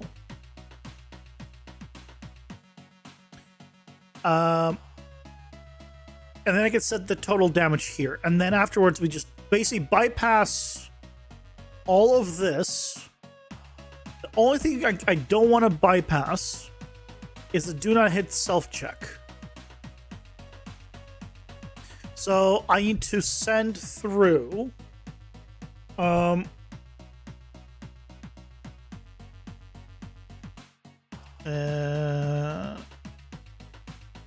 is... All right, but this doesn't work right now. Right. Does sex work? Oh, it does. Yep. Can't have it too big though.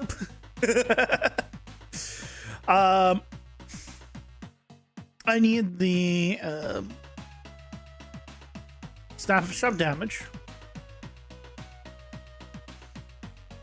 Hey, Zebra, welcome in. How's it going? Doing well. Snapshot damage. Then I need the gameplay tags, and I need to pre-calculated damage. That's what I need.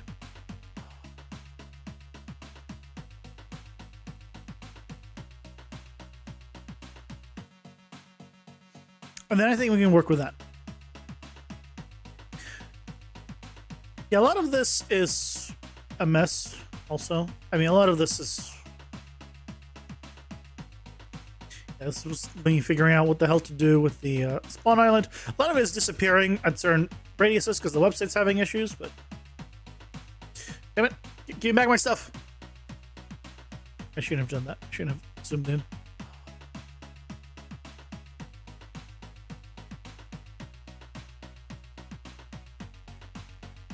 Whatever, it's there.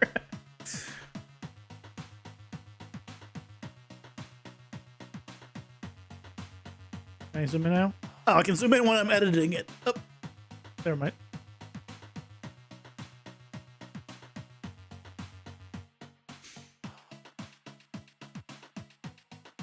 there it is. Never mind. Oh, there it is. 12%'s having issues. I had the worst migraine for the past 10 hours. Ooh, I'm sorry. Have you tried taking Excedrin? That's always been my go-to. Well, I see that like I've had migraines a lot, but the one time I had it, that worked like a charm. Hey, Cheeseman, welcome in. How's it going? Hope you're doing well. I'm doing pretty well. Just fixing up some bugs and figuring out new workarounds and systems for things I wasn't considering before. Was this a website for ants? No, cockroaches actually. Slightly bigger, but you know, we're not that tiny yet. We're a little bit above.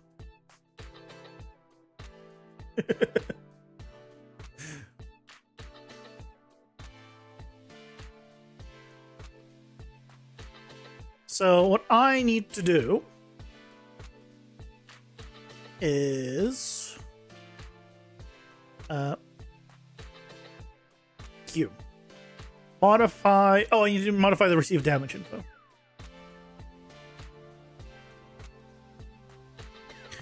And hopefully it doesn't crash on me.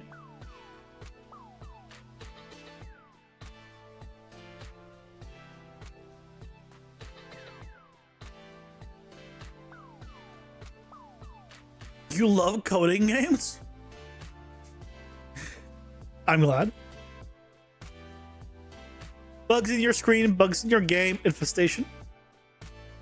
There's bugs everywhere. I mean, I feel like there's bugs inside of you. Right? Okay, I don't know if they're technically considered bugs. I guess they're not bugs. Pretend they're bugs. It'll make it easier. Be one with the bugs. Embrace them. No, please.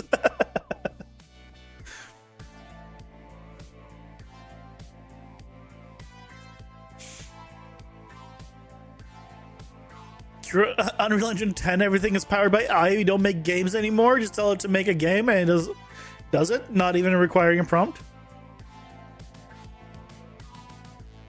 Cool.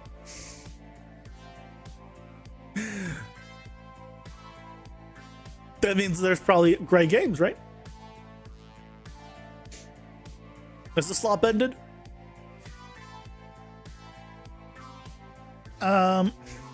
Snapshot attack.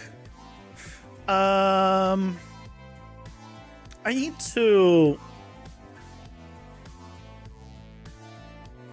clean this up at some point. Snapshot attack. This is snapshot gameplay tags.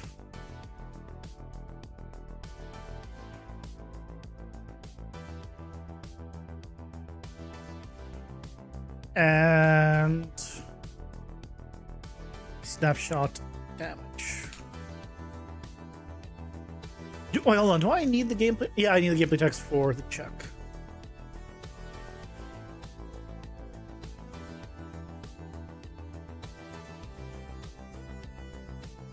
And for some reason, in this new version, this keeps getting reset. My nice layout. Like, right, I put it here. And we just close it and reopen it. It goes back to the old one. How great! Thanks, Unreal. I'm glad you decided to break that.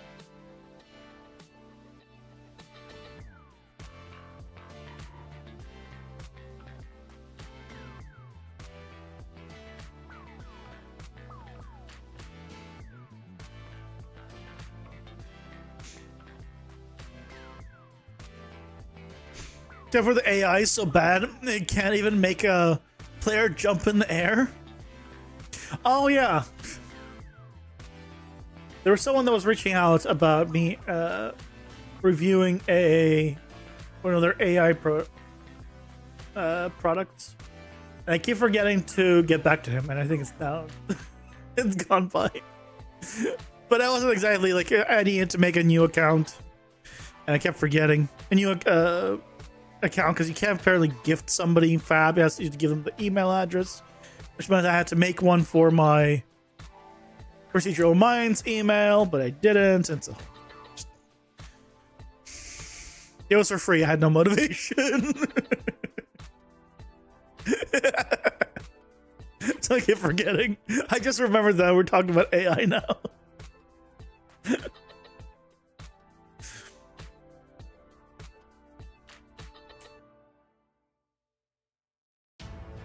Game halted, so Twitch can keep the lights on and the layoffs coming.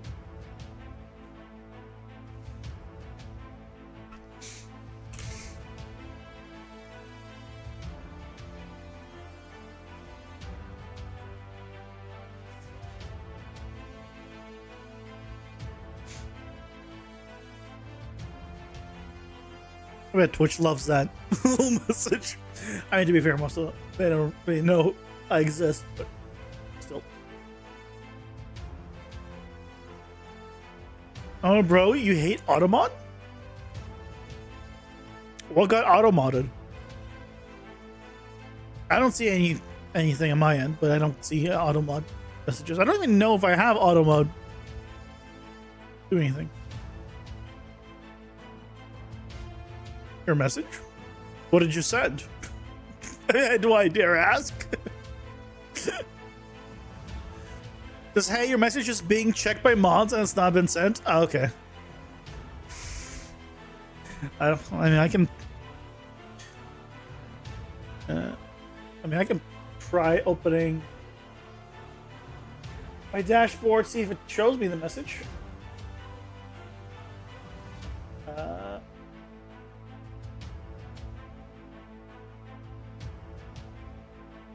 I don't know where it's being checked.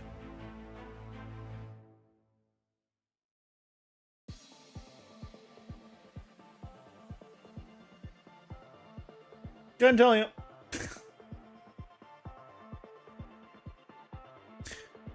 Can I look at a game that you made? Probably not right now.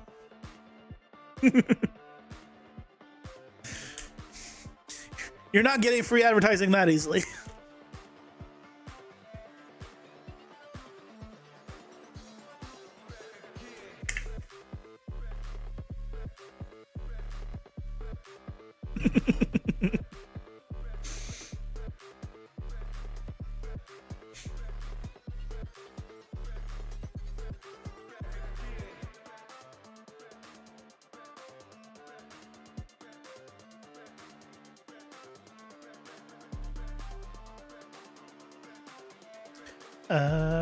Once the ads are done, we will take a look and see if we can set this up. I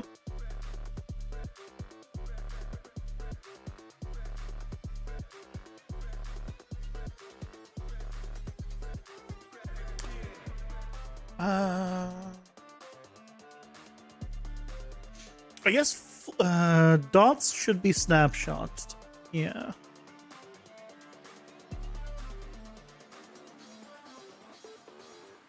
So to say 100 gifted sub, you'll look wink wink.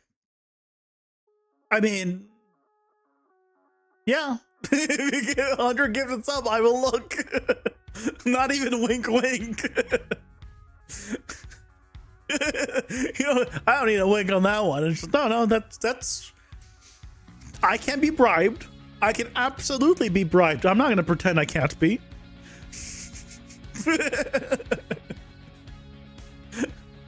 Look, I'm a simple man.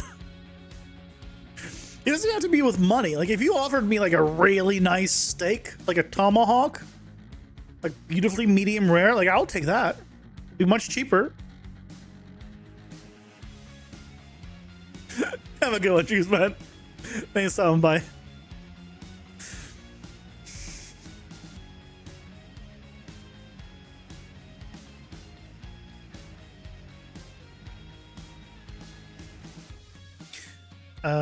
Let me go to the dot.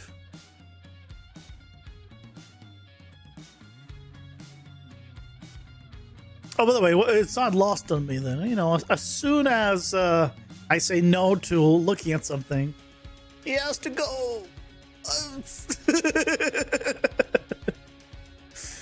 Don't you just start on steak right now? Oh, come on. Steak's delicious. What's wrong?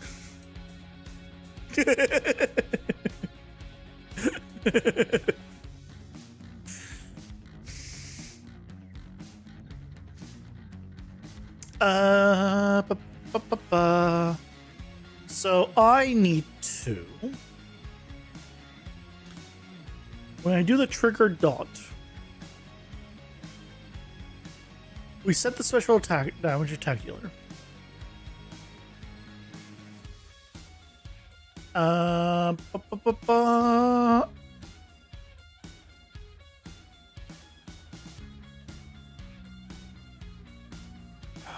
Okay, oh shit. How,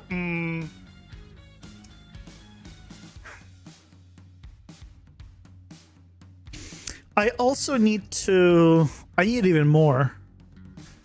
Because if 2 enemies give you a dot, they should take the higher dot. Oh, this is so much more complicated than I wanted.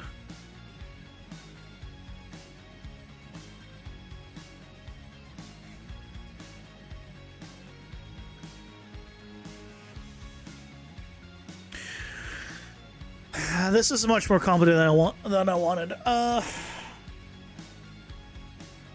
It's delicious. Is it in front of you? Yeah.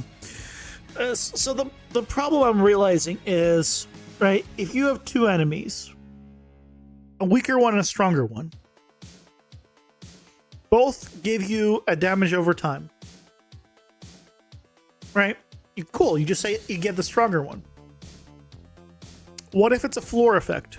What if you're walking over fire and you leave the stronger, the one placed by the stronger mob and go on to the weaker mob?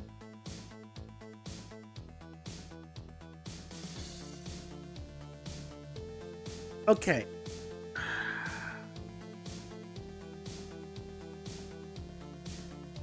I think we need to change the system a little.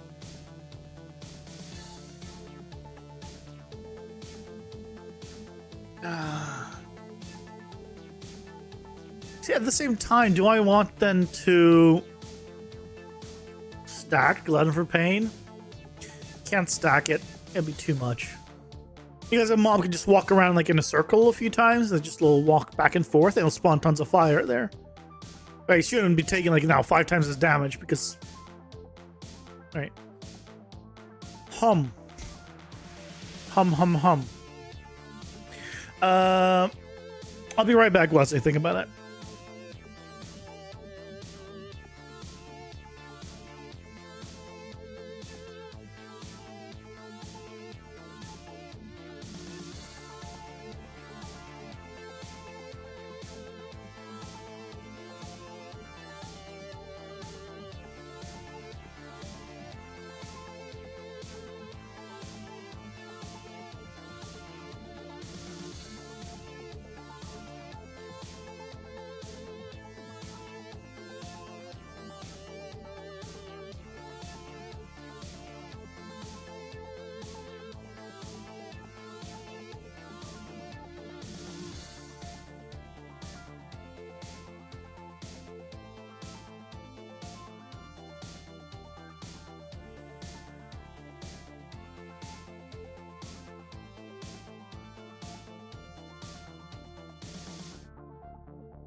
I'm back.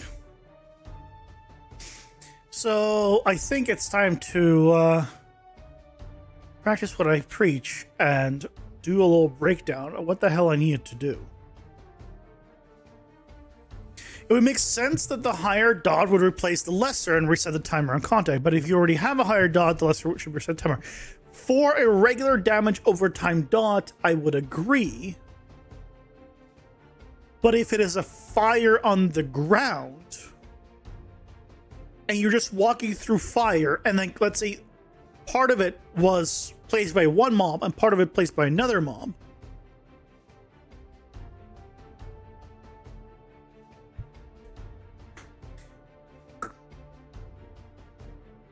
and they have different damage.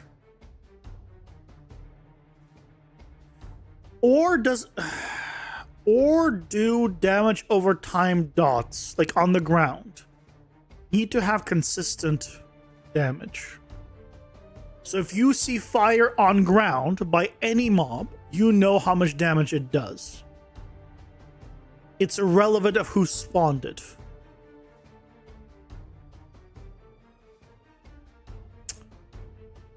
That might be honestly the best.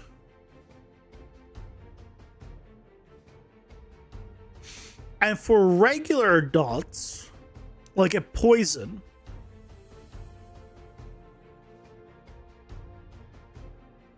maybe they should stack. So if 5 enemies hit you with poison, you'll have 5x poison instead of 1x poison. That's just longer or whatever.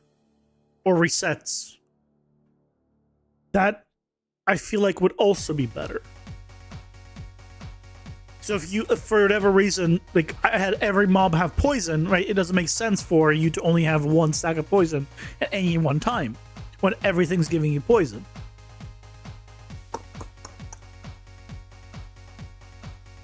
So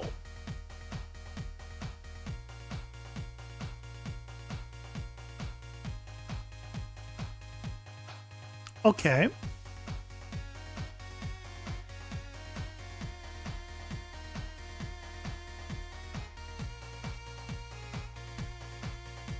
So.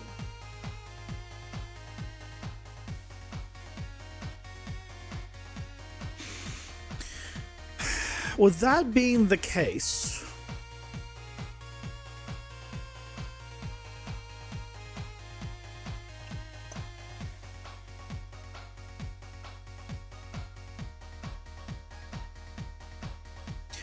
the only thing I need to then know. Oh, but hold on. But how do I?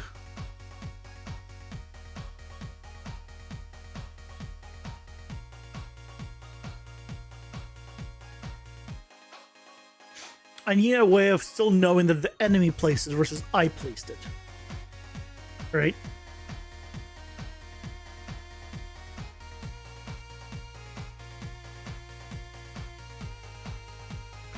So let's go to the data table real quick. So here, right,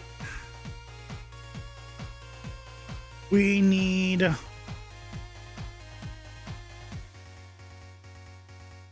well, you already know if it's an area, which is like a floor dot. I have that on or off. Either way. So if it's an area dot, it needs area damage. So it's always consistent. All fire is consistent. All poison is consistent. All whatever is consistent, no matter who spawns it. Because as a player, visually, I cannot tell the difference, and it wouldn't be fair for one poison to be a certain amount, another to be another. So, let's go in here.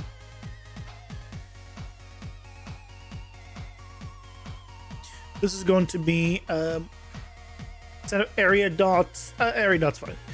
Area dot damage.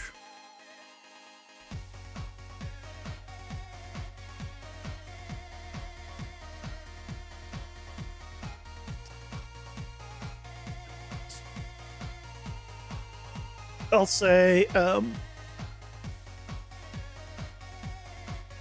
by default. Then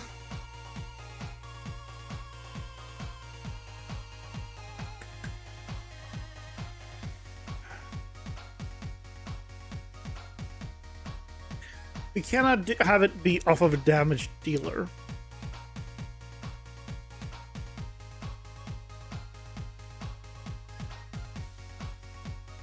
I mean, it.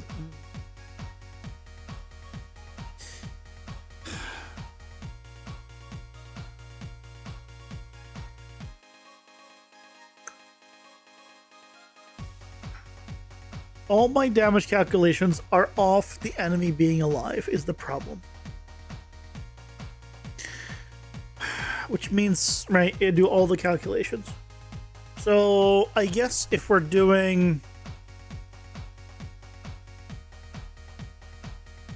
let me open up the other one again. If we're doing a snapshot attack, which is what it will be, we'll have the override here. And all dots should be snapshots. Well,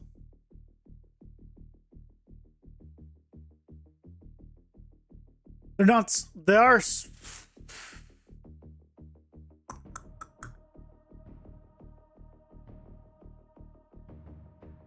They're not snapshots per se. It's not so much that I want snapshot damage. I guess I want pre-calculated damage. That's what I want to do. Because it's going to be set in stone. This is how much damage it does.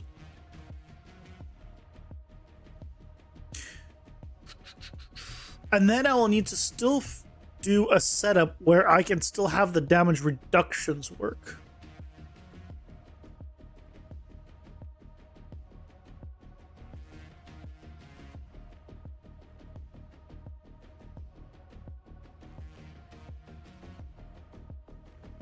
So pre-calculated damage. I don't care about the gameplay tags. I still want to have the gameplay tags.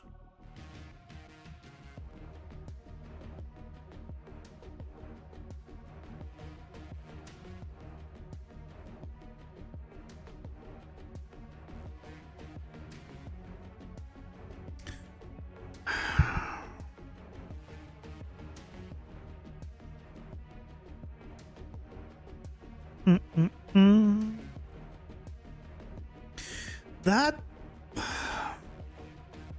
So we're gonna need to also, right, on all my damage calculations.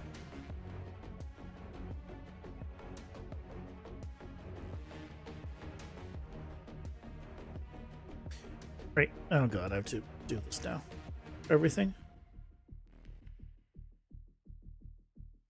I wish when I did a break, it wouldn't automatically just add this to everything.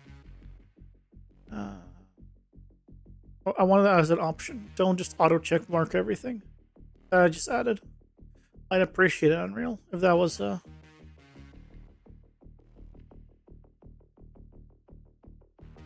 way it was.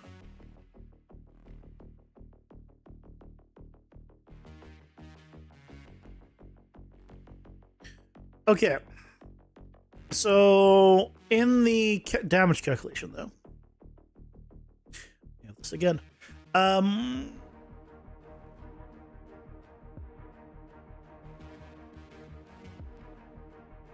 either receive damage info, and I have a bunch of damage reductions.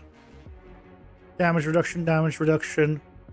I also have some. There's armor reduction, right? These are all damage reductions. But there's also damage increases. So I'll need to separate the damage reduction from the damage increases and only do the damage reductions. Have a good night, Zebra. Thanks for stopping by. Hope you have a good night's rest. Can I catch up with a devlog vid tomorrow since you haven't been popping by a lot? Yeah. Watch them. Like them.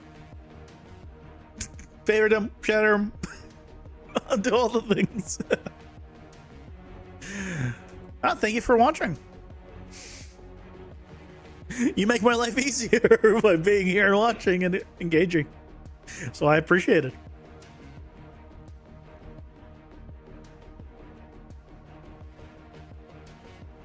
we're not gonna need this. We're gonna need, yeah, some of this stuff.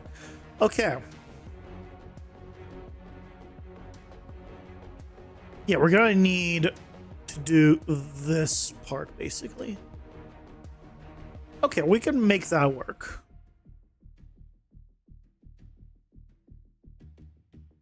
We can make that work. Okay. So what we're doing is we're making sure we're going to set them all to be pre-calculated attacks. Send the gameplay attacks through. We need to calculate the damage. So we need to first make the function to get the pre-calculated damage. But that's a separate one, right? Because this one is also set up to take the damage. So we need one that's damage reduction damage calculations and damage increase damage calculations. We need this and split into two, basically.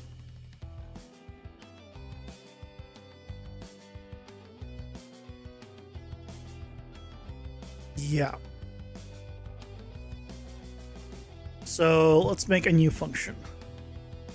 Damage increase calculations and damage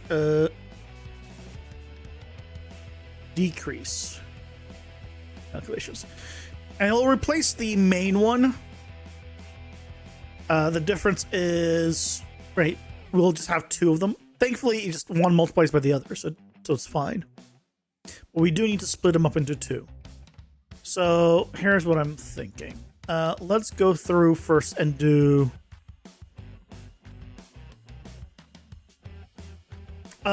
this part will be outside of it.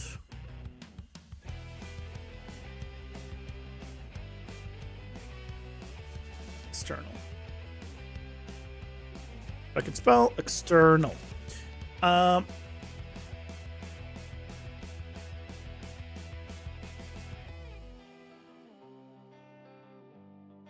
Okay, damage reduction. Okay, grab you. Yep. Let's begin this.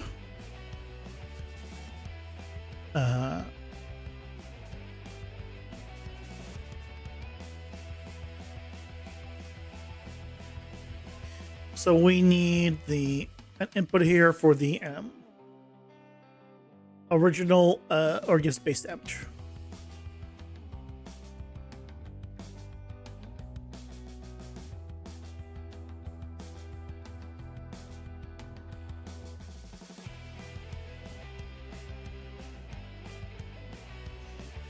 We also need the received damage info. Well, we know what attack type it is. So yes.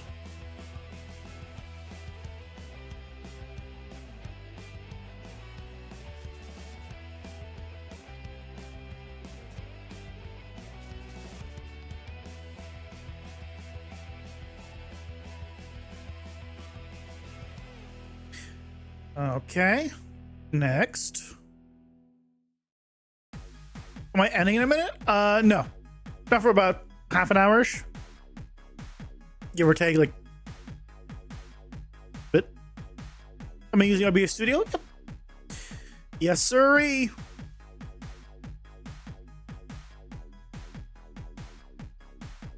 Okay. Armor reductions.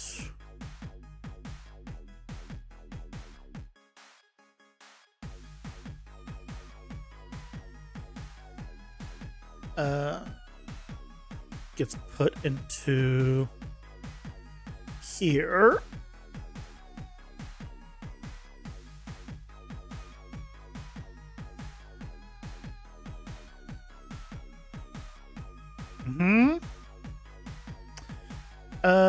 Can I clean this up at all?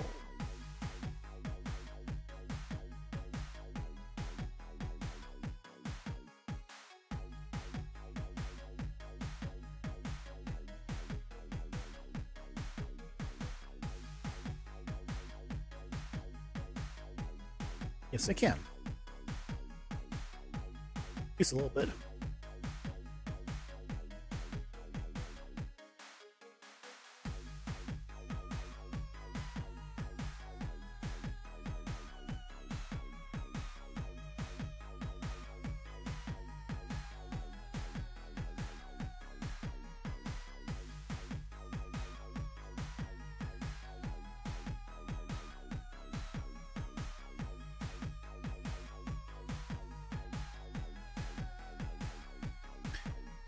Okay. Are you using that strange version, the add-on thing, or Streamlabs? Streamlabs isn't an add-on, or it is its own program. I'm using OBS. OBS Studio. Streamlabs is its own thing. It's not affiliated with OBS.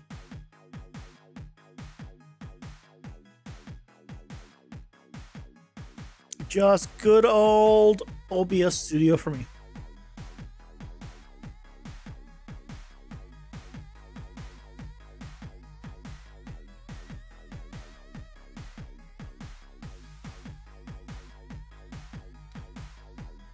Okay, so you're good.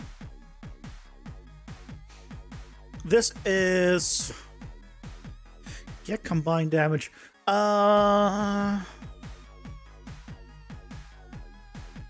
Shit.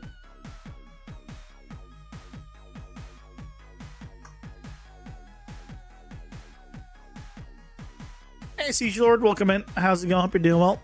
Jamaican, we're reworking the damage system a bit, I guess, now, because the system that I had required the damage dealer, whoever's doing the damage, to be alive during the attack, which made sense up until I now want damage over time floor events like fire or whatever, poison puddles, and I need those to be snapshots and bypass all the information, but I still need to calculate all the damage, how much damage that character should do in the snapshot.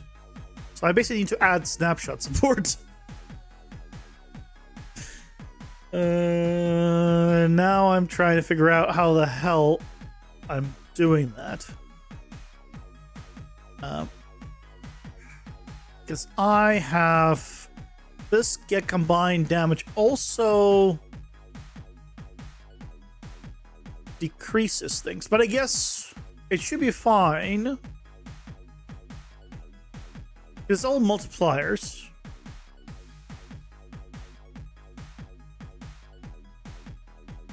This is at the end, so I can put this at the end. Now that Excel does weird credit assignment for ground dots. So column problem saves. What do you mean by credit assignment? Like it keeps track of who placed the dot on the ground. I was thinking about doing that, if that's what you meant. Like who, okay, yeah. I was thinking about that, but as I was talking through it, I was like, as a player, I probably want to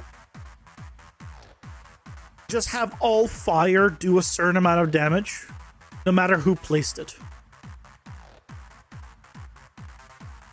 Because visually, if I am going to see fire on the ground, and I have, you know, some guy throwing a bottle, throwing a Molotov on the ground, and the Lord of Fire and Hell himself placing fire on the ground, if it looks the same, it should do the same damage.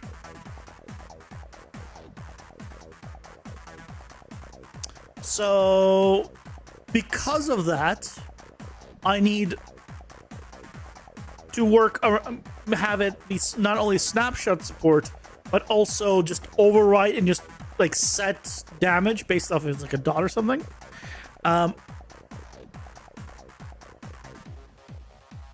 Your firewalls did friendly fire damage to you and everyone in the on Diablo 1. Yeah, Diablo 1 was brutal. I never beat Diablo 1. I remember playing it though. Have you messed around with the animation window in the widgets? Animation window? Like to animate things? Yeah. Yeah, I have animated stuff. Yep.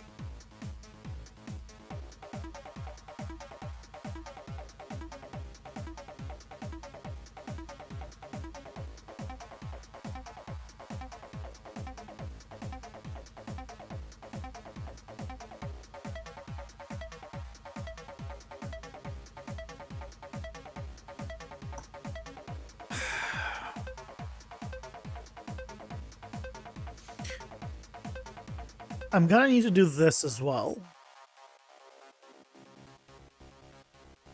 Am I?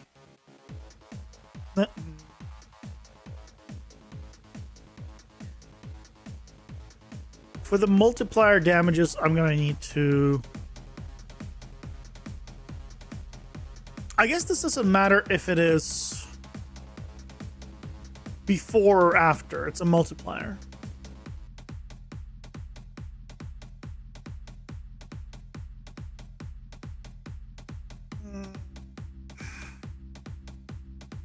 Your slots on your backpack tab go into the backpack, then out again when an object's not selected. Nice. You're learning Unreal now. Cool to see someone developing it. Yeah, I'm developing full blueprints. Because I don't do C++ or coding. The school for Unreal is in your mind. Yeah. In a sense. So if I am...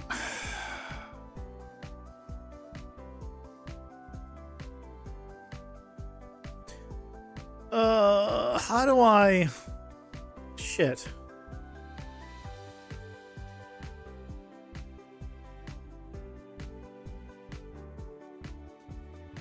Oh, this is so much more difficult than I was even putting up a moment ago. Because...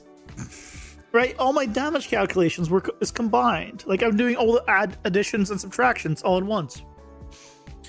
But obviously, I'd want to only do the deductions when taking the damage, and the damage dealing is... I need calc... It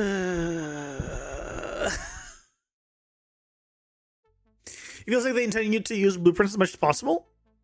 Yeah, the entire game can be made in blueprints. 100% of it.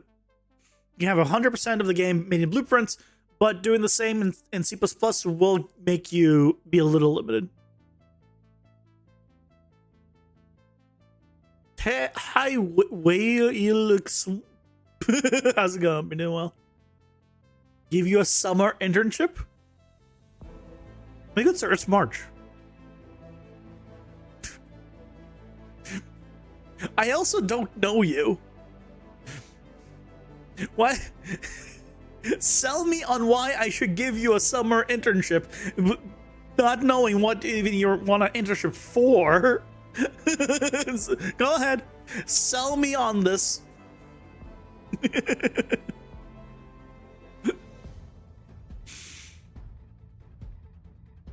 You own a game so you don't know what to do with? Sell it for millions of dollars.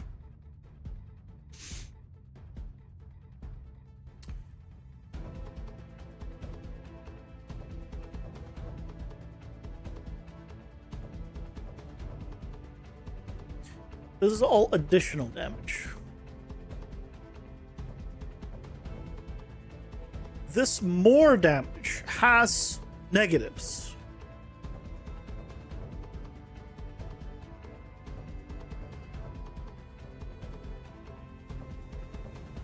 But that's as the damage dealer, I will be doing less damage.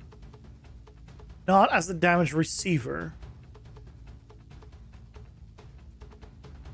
This is damage dealer doing less damage. So I think we'll be okay. Ah, but this is the damage receiver taking more damage.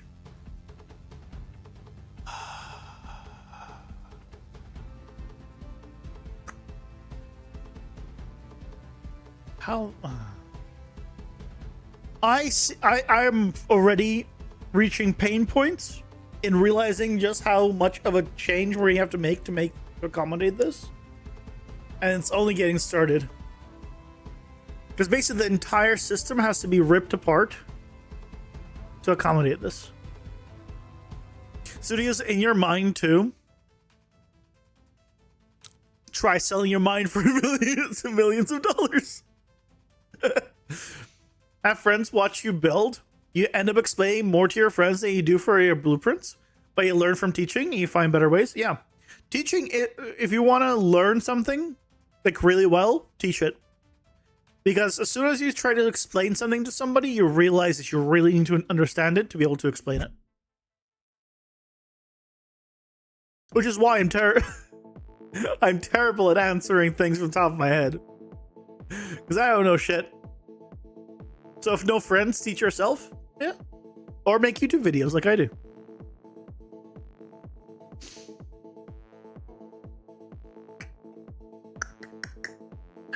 So, let's see, do I still have...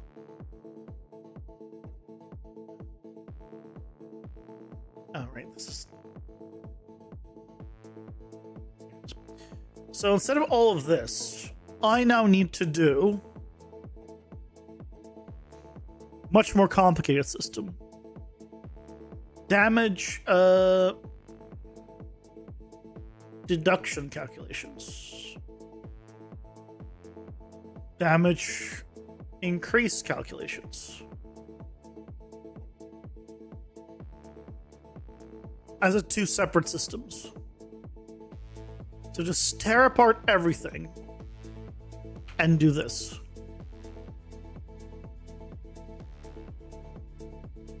What do I do it this way? I don't know. I'm in a cargo cult? Out of all the cults you could be in, why the cargo one? Come on. He's in the suitcase cult. I mean, I know cargo fits more stuff, but still. Suitcases are cool.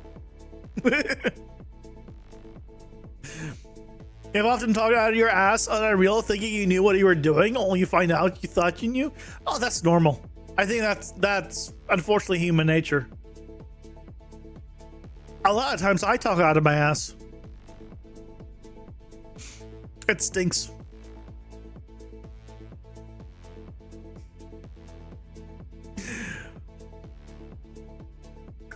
I need to separate. So this needs to just be inside AC abilities and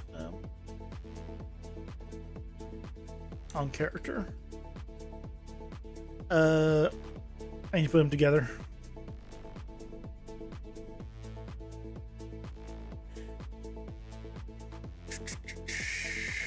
Okay.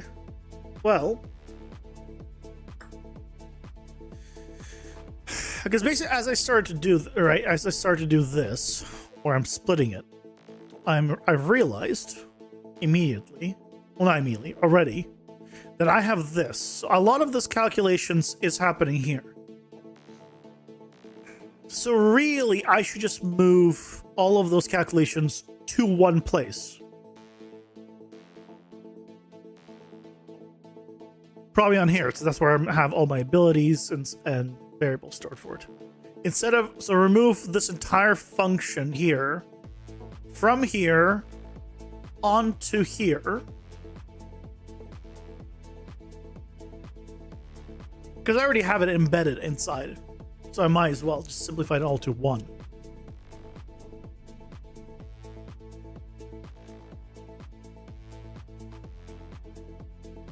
You got your bag working well, but it's a lot of code. You're gonna have a nightmare tonight dreaming how you're going to make it split screen bags. You're just thinking about sharing inventory between player 1 and 2, and they can use each other's items. Because your game player 2 can join at any time. A lot of times, split screen games or just multiplayer games in general, only the main person can interact with certain things. Right? Like, only the main player can go into the menu. only the main player can talk to the NPCs. Only the main player can do XYZ. Could pick up items in the world. Right? You could go that route. Where the player 2 has certain functionality, but can't do others.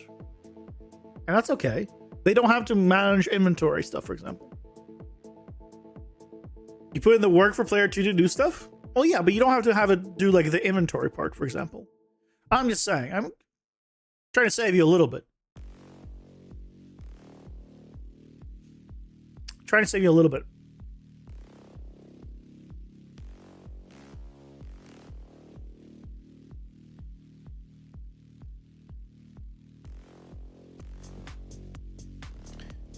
So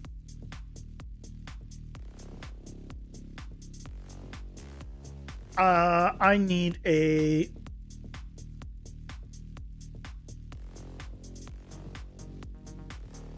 calculate damage dealer total damage.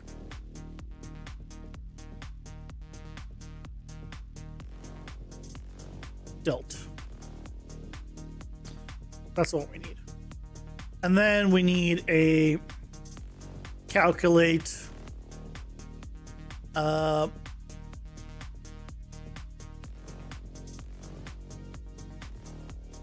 total damage after reductions.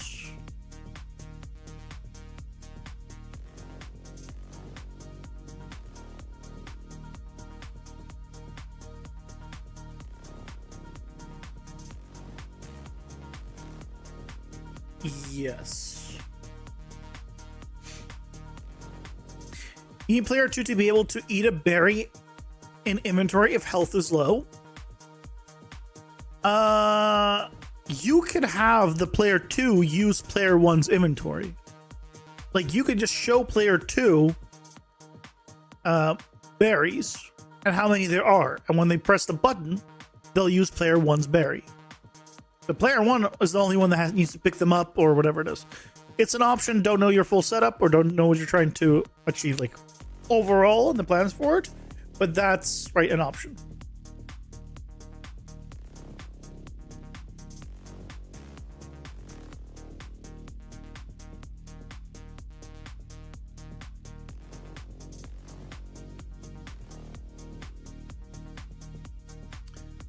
Yeah, so we're gonna, I guess, get rid of these. These don't matter.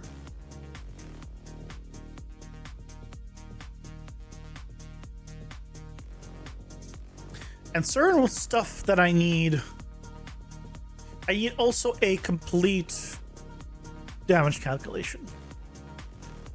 So, no, where do I do this? Well, this is just I guess get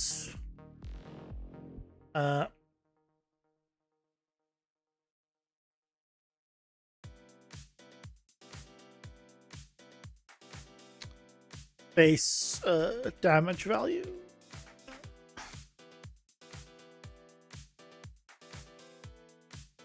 And honestly, these should now go under their combined stats. This should be damage calculations.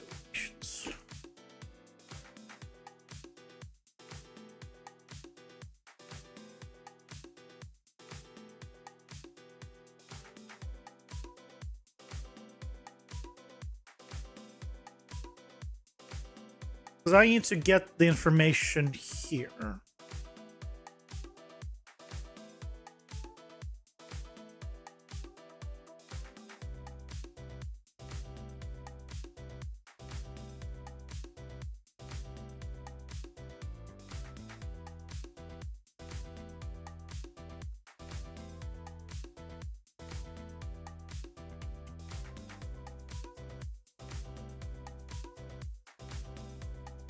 Do this. Oh, but I still need the received damage info, so I guess it doesn't matter.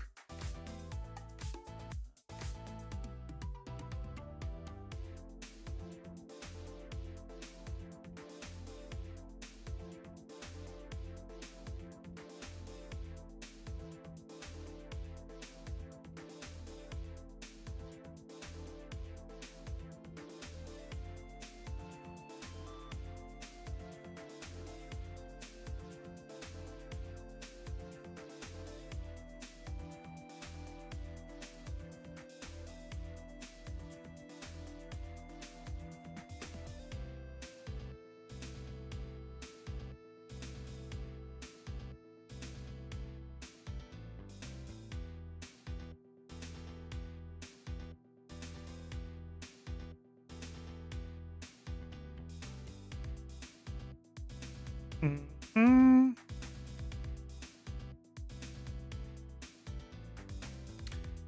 Okay. Your NPCs can kick your ass, but you can't do anything but take it. I mean, it's very common for people to be bad at their own game.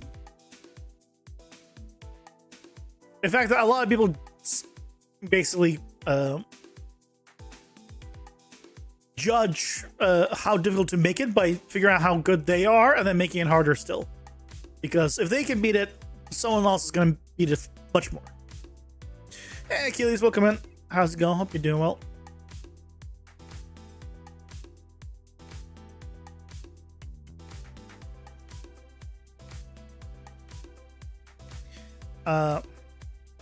Calculated base damage.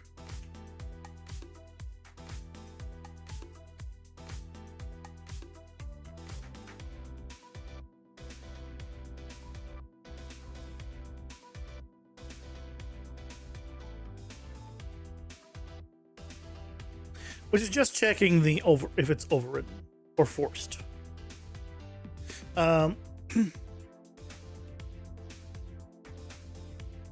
Okay. Yeah, tomorrow we're gonna set up pain. We're gonna set up pain tomorrow, dear God.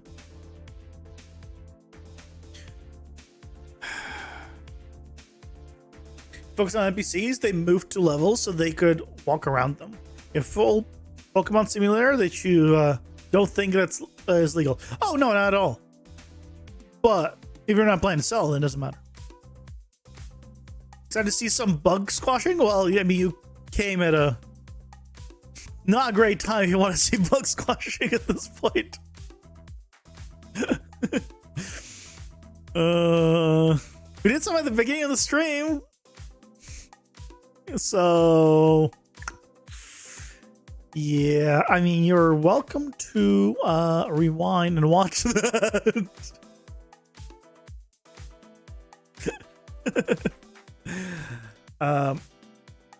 But yeah, I think for tonight I'm gonna call it here. Back tomorrow for, I guess, a full big rework of the entire damage calculation system. Maybe I'll clean up that struct too. We're supposed to do AI. And this is gonna take me a while. Oh God.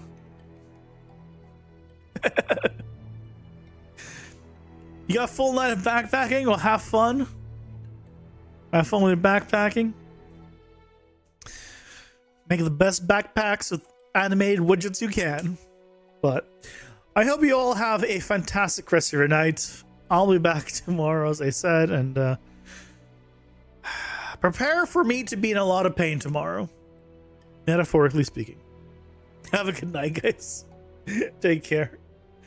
Bye-bye!